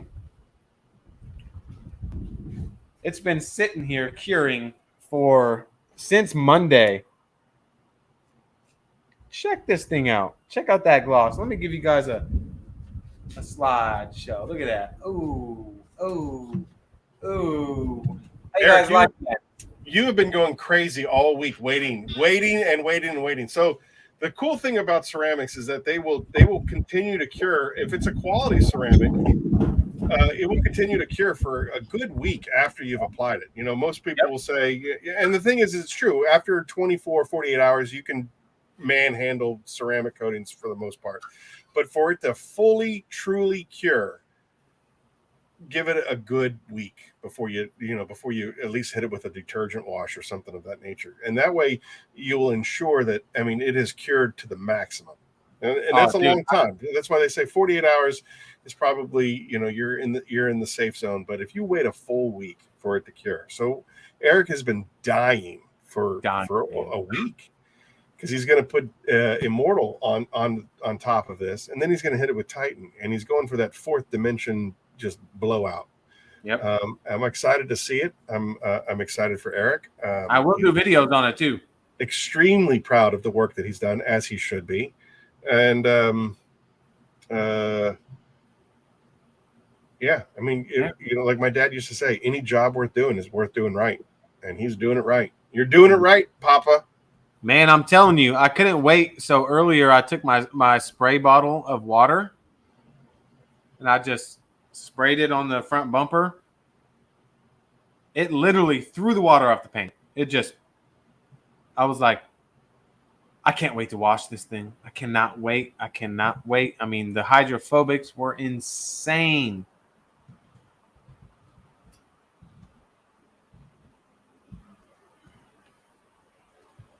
It's official. The Guinness Book of World Records just contacted me regarding this live stream. And we still got almost 40 people in here. Man, that's what I'm talking about. And honestly, I knew from the start, Aaron's wanted to conquer this live stream. I want to be like Michael Jordan, where it's just I make it so impossible to beat my record. Like we'll just keep going till midnight, and then that way it's just not even worth to try to. It's just not even worth trying to beat my record. Yeah, 30, 45 seconds. Tom, so I found in my environment right when I did Chronos, it was about 100 degrees out. So around 30 seconds was my sweet spot. Right at the 30-second mark, I was taking that first towel, and I was just and I wasn't coming in and trying to wipe it off. I was just taking that first towel and kind of just wiping it. And as you're wiping it, you see it kind of smear, but as it smears, it's flashing. So you're just kind of massaging it into the paint. And then when you grab that second towel, and then you come in and start wiping it off, then it starts to get slick, and you're like, okay, you're golden.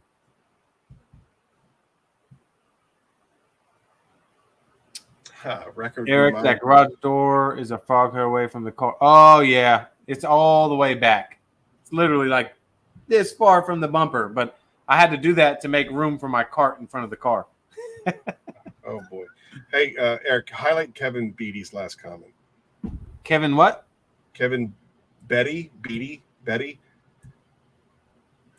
Yeah. So that's a great question, Kevin, and thanks for asking it. I have a lot of graphene products, actually. Chronos, I have a graphene Chronos. I have a graphene Immortal. I even have a graphene Titan. None of them are on the market at all.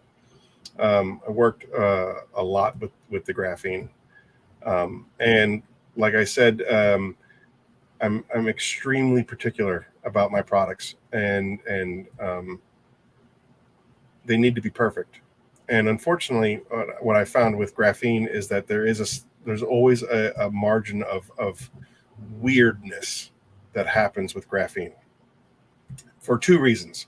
And again, I might be biased because I sit at the feet of Brian from Apex, and Brian from Apex is not a believer in ceramics at all. And there's a reason for that. The science just isn't there. There's 100, people out there that'll say, oh, the graphene is the greatest. It does this, it does this, it does this, it does this. DPC in the building. But if you look at the science on how graphene works and the way the molecule structure sets up, the molecule structure is designed to work like a beehive. These little hexagons, and they build off of each other, and that's where you get like the real strength of a graphene, is the way that the molecules will stack against each other and with each other to create a beehive structure, and that is super strong. If you look at in the geometry world, or is it geometry? What are the shapes? Whatever. I'm a little bit boozed up. Who cares? Doesn't matter. If you look at the way the true strength comes from the way the molecules are able to lock in next to each other and create, like I said, a beehive effect. When you mix graphene with SiO2, silicon dioxide, I'm gonna really destroy this. So I apologize to everyone in advance. But I saw Scott with Dallas Paint Correction pop in for a second, man. What's up? so you have, I doubt that anybody can see this, but let's just say you have your, the way the SiO2 looks, it's kind of like think of it as like a feather or a leaf, right? That molecule's kind of set up like I don't know. Yeah, there you go, like that. And then the way that the graphene comes in is it sits on the SiO2 molecule like that, right? So, and then if you line them all up. Me too, HM.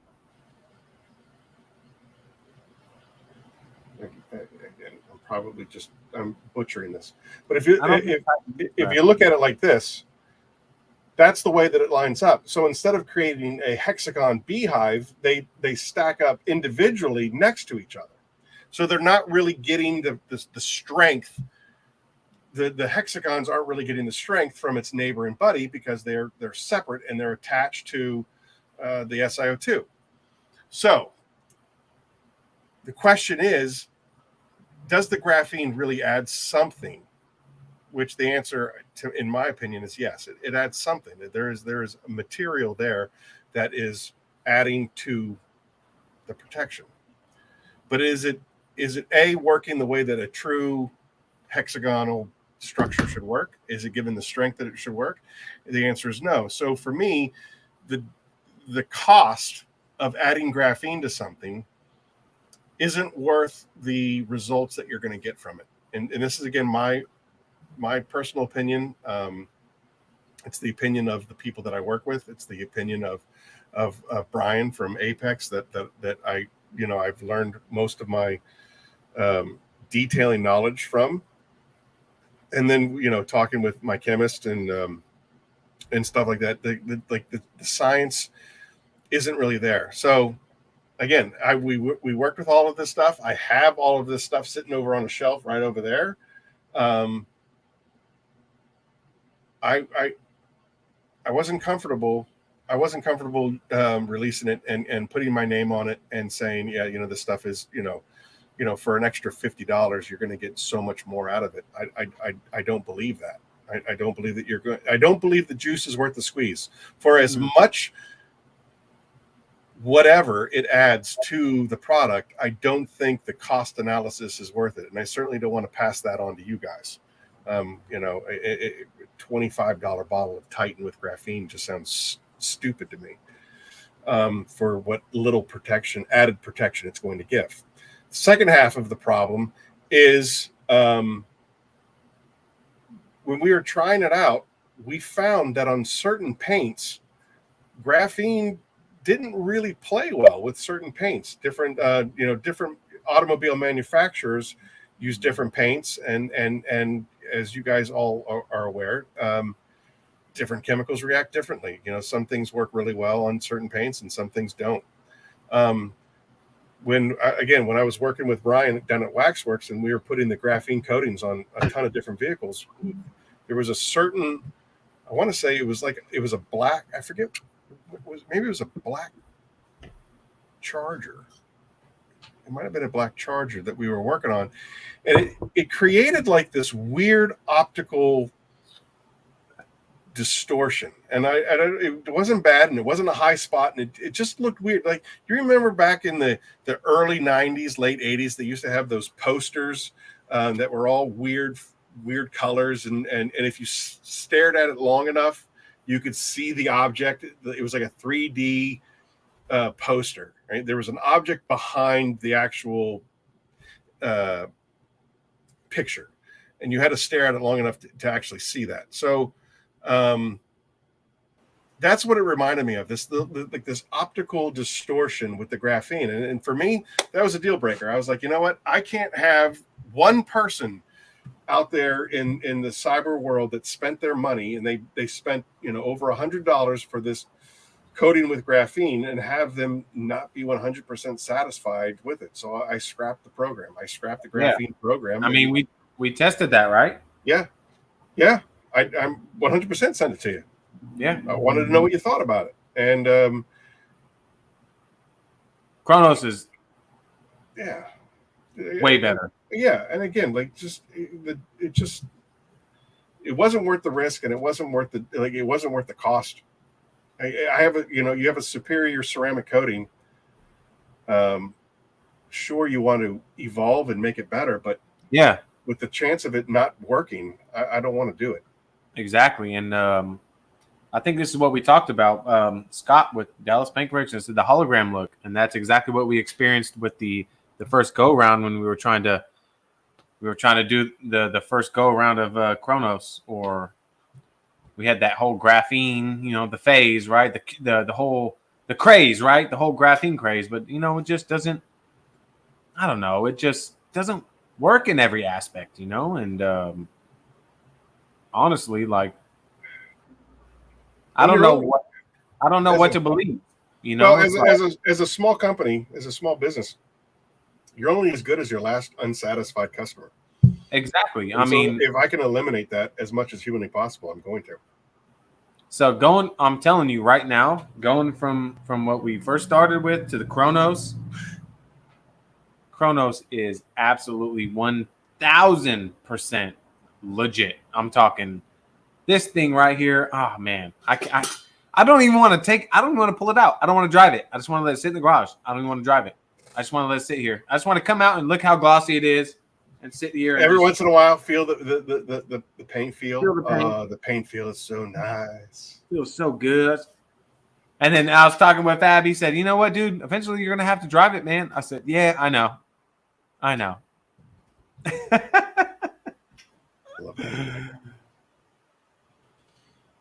that. Yeah. Hey. So. Sorry. Speaking Aaron, of. No, you're fine. Speaking of Scott from Dallas Paint. Hey, buddy. I. What happened?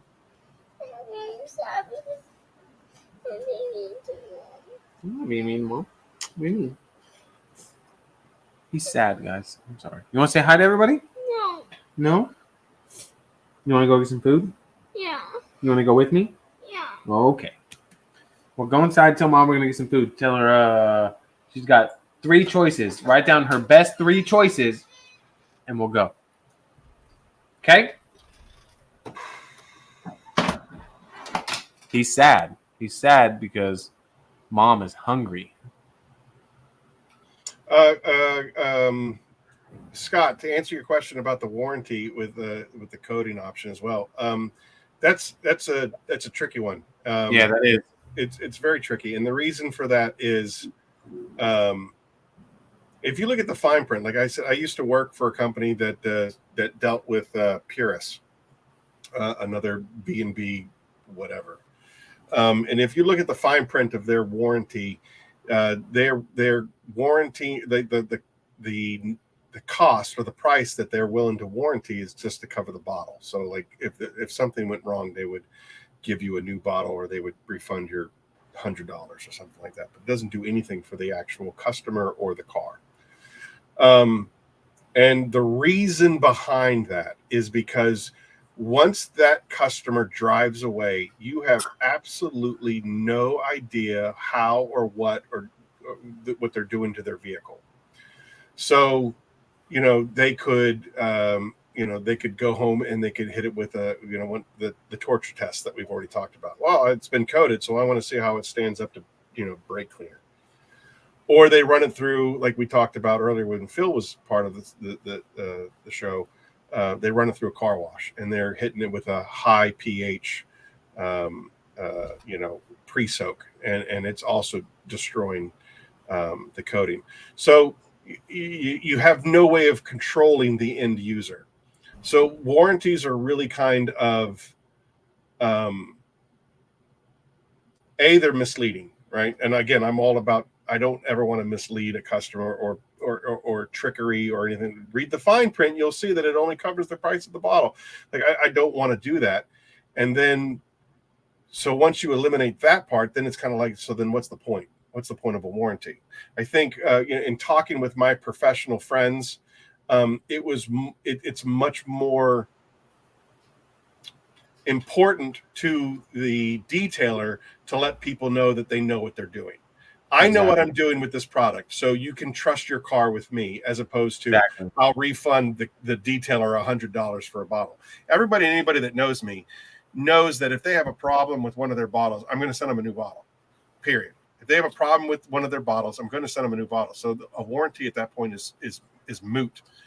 But because you can't control the end user, yeah, true that. I'm not going to warranty anything because I have no idea what you're doing to your car. Yeah, there are a lot of groups stupid out there, and I can't combat all of them.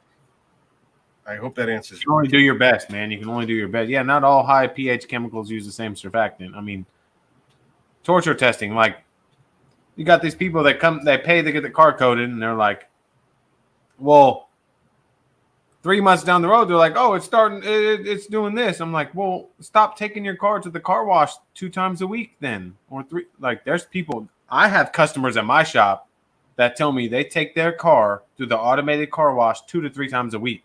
They pay for that monthly unlimited at the Seven Flags car wash, and they go through whenever their heart desires. You know what I mean? So it's like, a lot of people don't realize, like, people think coatings are bulletproof, and that's what's crazy. You think you can throw rocks at your car because it's ceramic coated, and all of a sudden you just wash it and it's good. No, it's self-healing. No, dude, come on. Like, self-healing coatings, like, those are cool. I've seen them, but come on, man. Like, a lot of people out there just don't realize.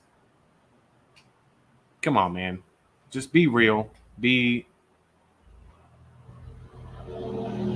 Hey, Ryan Hansen, I appreciate you stopping in, buddy. Hey, have a great rest of the day and a great start to your week. Thanks for stopping in. Stopping in. He was here for 3.5 hours. He was here for the whole ride, the whole shebang, baby. Hey, this is a record.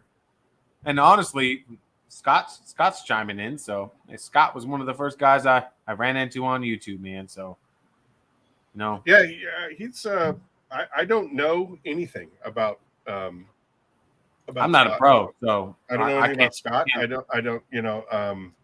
I can only speak again. I only speak upon my interactions, and he's been a stand-up guy to me. He gave me a phone call a couple of weeks ago and gave me a heads up about a potential issue out of the blue, and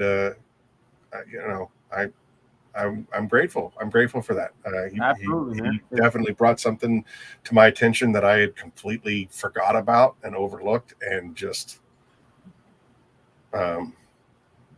Mark is that guy, Cat Guy 64. He's gonna be with us to the very end, right? He's part of it. He is in the posse for sure. YouTube is definitely not closed. It's just full of a whole bunch of sensitive people, and honestly, this is Smurf inside speaking. The whiskey may be talking, but it opens it up, doesn't it? I am so sick of people talking crap about products that they never even used. They just talk crap about them because some other big guy was talking crap about them. It's like, dude, come on now. Have you used it? No, you haven't? So how are you going to sit here and tell me that it's not good, dude? Like, don't get me wrong. You know, me and Fab are tight. So he's used products that he loves that don't work well for me. I've used products I love that don't work well for him. And it's cool to share those experiences because you realize how different environments can change different products. And that's globally. I mean, somebody's like, oh, no, I'm getting streaking. I'm getting this. And it's like, okay, well, hey, you got to deal with high humidity. You got to deal with this. I don't have to deal with that. So it's really cool to get everybody's different perspective on products and they're this and they're that. That's why it's so cool to just have so many people you can reach out to in different environments. Like, hey, I'm going to like with you, Aaron, you sent your products to get tested by multiple different people, including me. And it really bothers me, man, when people try to knock companies and knock products and they've never even used them. They're not even detailers. They just hearsay. Oh, well, he said this. So. I think that the autonomy of the internet has really led to that. But at the same time, like if you're willing to have a conversation about it, like, okay, so it didn't work for you. Let's talk about why it didn't work for you. Because I mean, like, I got 50 people that are telling me that it's the greatest thing since, fire, and you're telling me that it's not working. And there's a lot of, especially when it comes to being the owner of a chemical company, there's a lot of ego. And I think that's one of the areas where I've been able to really succeed is that I don't have an ego when it comes to the chemicals because I know that I'm not the smartest man in the room. But my job is to bring the smartest people in the world together to talk about it. And so then when that one person who has a problem, let's talk about it. Like, what was the application and how did let's talk about where you might have gone wrong, because I do want you to have the success that these other 50 people had. I want you to have that experience that those other 50 people have had. You're right, man. That's very, very important to me. Like, so, it's trash, throw it in the trash. I think that you're doing a disservice, especially to someone that wants to get it right and wants to do right by you. Obviously you can't please everybody, and there are people out there like we talked about earlier that just they just want to hate for the reason for hating. But exactly, yes, I am bald, guys. Most of the people that really care about it want to learn. Hey, I get more emails about, hey, where do you think I went wrong? This is what happened.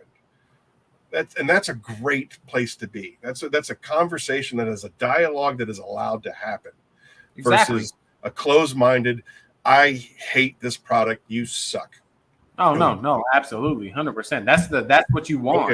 Okay, I suck.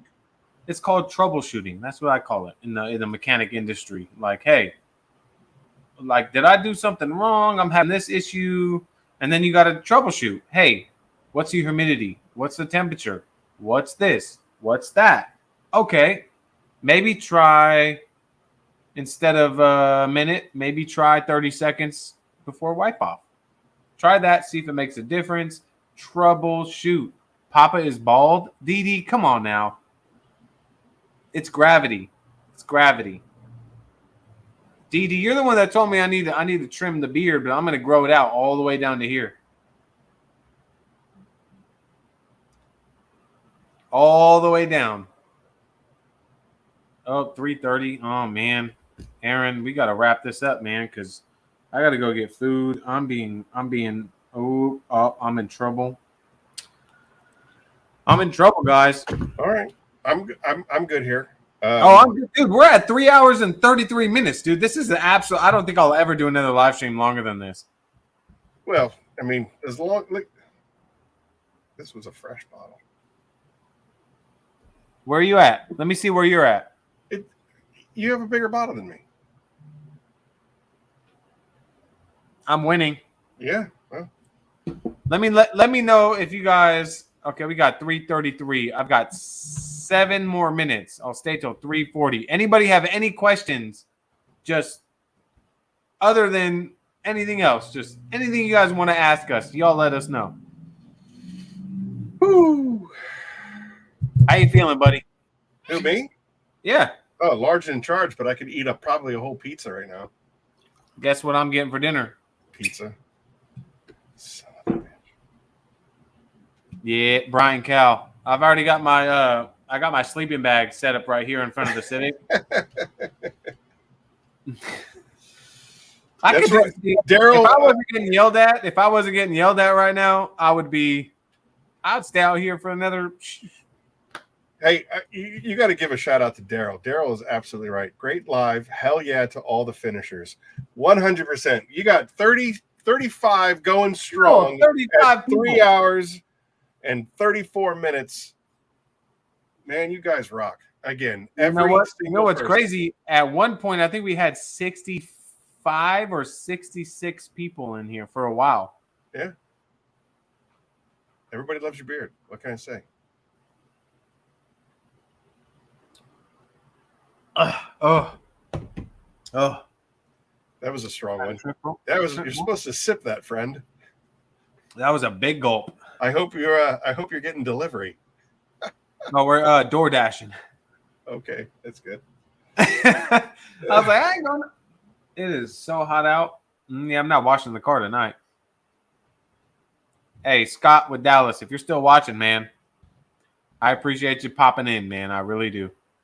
Yeah, like I said, he's been solid to me. So I don't know anything about anything that has gone on with him, but he's been solid to me. Appreciate you, man. Like I said, if you go to literally go back to the very first video that I put out on my channel. You're one of the channels I shouted out in the very first video when I started my channel. Yeah, Rob L. Attention to detail. She is solid. She lives about a half an hour away from Brian from Apex. So I try to stop by and see her occasionally. She knows. I appreciate that stuff. She knows her stuff, and she's such a chill person. Yeah, and more importantly, she knows all the different kind of chemicals. Oh, I use this, and I've used that, and I've used this, and I've used that, and how does it compare to this, and how does it compare to that? And she just knows it. And sometimes, like my eyes glaze over because I can't keep up with her energy. I can't keep up with her knowledge. She is solid, and again, if you're anywhere near the Lancaster area, you should stop in and see her. She's super friendly, very personable. She's also, she's tested a lot of my stuff. She's usually she'll be one of the first people to get a new product before it launches to the public, just to kind of, hey, did you try it? What do you think? And, and if she gives me the thumb up, then we continue to press forward. Yeah, she's good peeps. Extreme Optimum Auto Detailing. How's the family? This is going for both of us. Family's good, man. I don't know if you're talking to me or Aaron, but family's good here. Just chilling, working the job. And what's funny is, I get contacted by companies. They want me to send me their products. They want me to try them, this and that. And then I have to tell everybody the same thing. Like, look, I own my business, with my family. I'm a mechanic. I work full time. I have a family. Like, I detail on the side just as therapy. You know what I mean? It's good side money, but at the same time, it's therapy for me. If people want to send me products, so I got loads of products on my table. I said, look, I'll use them when I can, when I get the chance. You know what I mean? My truck, y'all don't judge me right now, okay? I have not washed my truck in like 7 months. I just cannot find the time to do it. And so, oh, you found the time to wash your Civic. Okay, yeah, I bought a new Civic and I polished it. I coated it. I did all this stuff. Yes, you're right. Well, yeah, my truck sits in the driveway. My Honda needs a wash. Yes, I know. Tomorrow, I'm going to do it.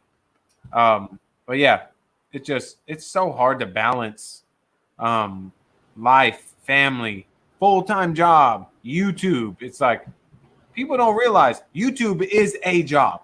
I'm telling you, YouTube is a job. I've been editing the Chronos video all week. I finished it Monday, Aaron. Yeah, Monday. Mhm. I've been working on it all week, and I still have not finished it because I only get a little bit here, a little bit there. When the kids go to sleep, I'm here. I edit a little here. It's just I don't got time to sit there and edit. You know, Papasmurf, I've said this a couple of times. People, there he is. Ospro is in the house. Way to go, Ospro. Way to show up, buddy. Where's he at? Where's he at? Where's he at? Andrew 270681 is Andrew from Hey, buddy. Ospro. No, you need to food right now. We gotta go get food Yeah, right now. right now. Yeah. All right. All right, real fast, just so everybody knows. A couple of years ago, I went to SEMA, and you can take all these different seminars when you're there. And one of the seminars that I got to go to was social media. You mix them up. And the speaker was at the time the vice president of Instagram. And she was awesome, extremely knowledgeable. And she said, if you are running, if you're running an e-commerce business, there you go, or any business for that matter, and you rely on social media to be a source of information and a source of revenue, and it is a full-time job. Under there and dry your hands. As a right over there, you see him? A tip, or some sort of word of wisdom to everybody that's still in the group here. If you are doing something that is social media driven, it really does need to be treated like a full-time job, like Eric was saying. The way the algorithms work, acknowledging new content, interactions. They said the interactions, you can't just, like, if you're friends with somebody and you hit the little like button and scroll on, that doesn't really count as an interaction.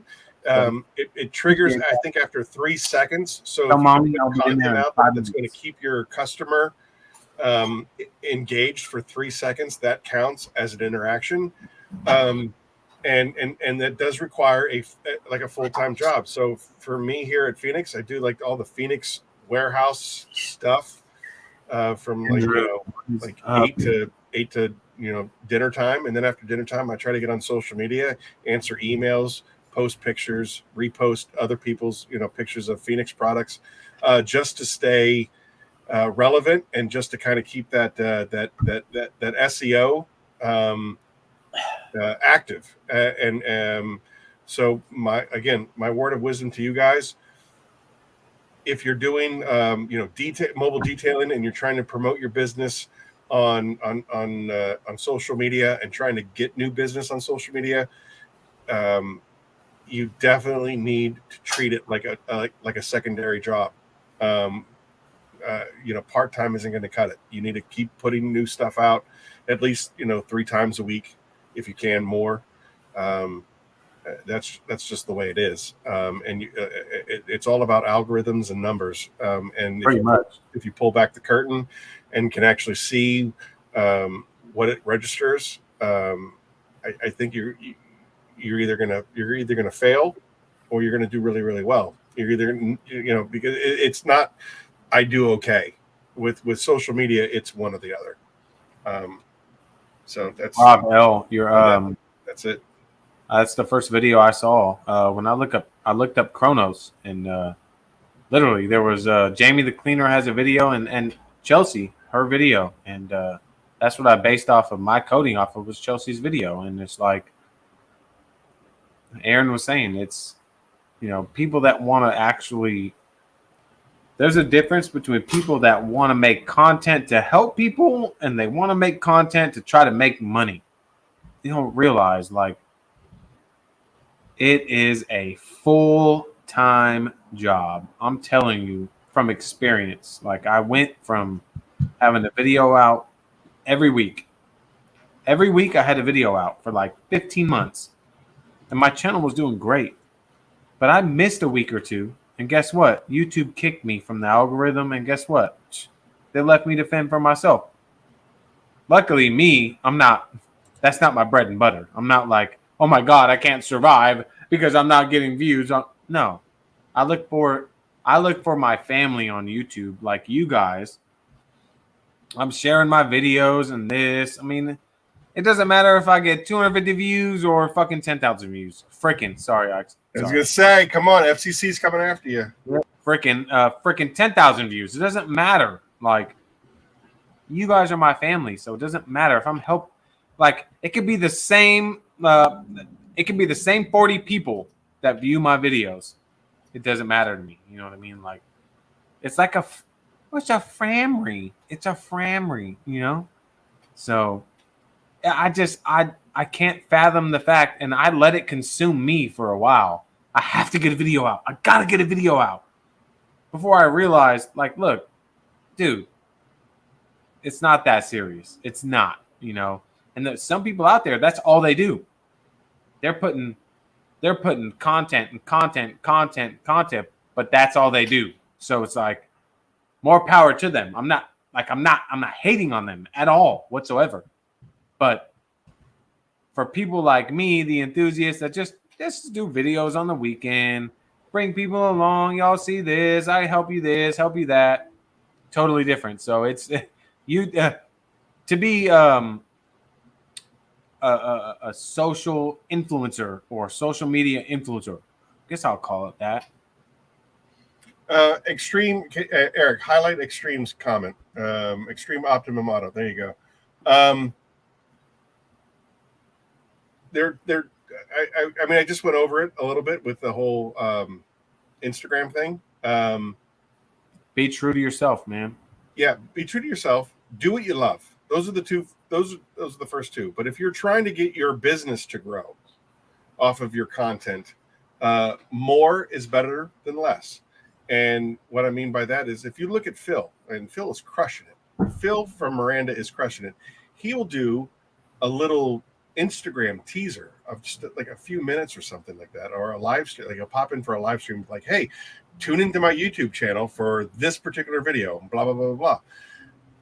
Those little tiny clips, and again, those 3 seconds. YouTube shorts. Those 3 seconds that you can get somebody to just kind of, you know, watch your whatever while they're sitting on their toilet or riding on the bus or ignoring their wife or whatever it is that they're doing. If you can get that person, oh, babe, if you're watching this, I love you.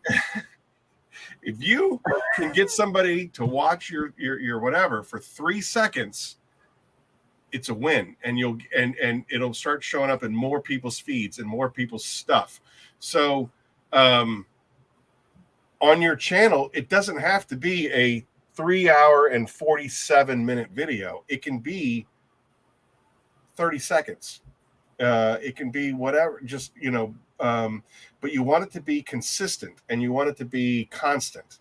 And that's the only way that the algorithms are going to recognize you as a viable potential source of revenue. Because at the end of the day, Google is looking to just get paid by sponsors and whatever. So the more relevant that you can become, the more they're going to take interest in you and the more they're going to promote you internally. It's consistency. Consistency. That's all I can say. Consistency. Robert, that's a tight subject. Yeah, Yeah, go ahead. I don't really want to get into it. It's I love Fred. Fred is such an awesome guy. It's what? It's look. I'm gonna tell you this. Like, I love Fred. I love Brad. I'm a Glove Box fan. You already know I have everything on my channel. Glove Box, this and that. It's a very, very great way to test products and test this and test that. But at the same time, you've got a company that's first starting. It's very difficult for a company that's first starting to invest so much product in a company when the return on investment is not guaranteed. Or not even guaranteed, but not even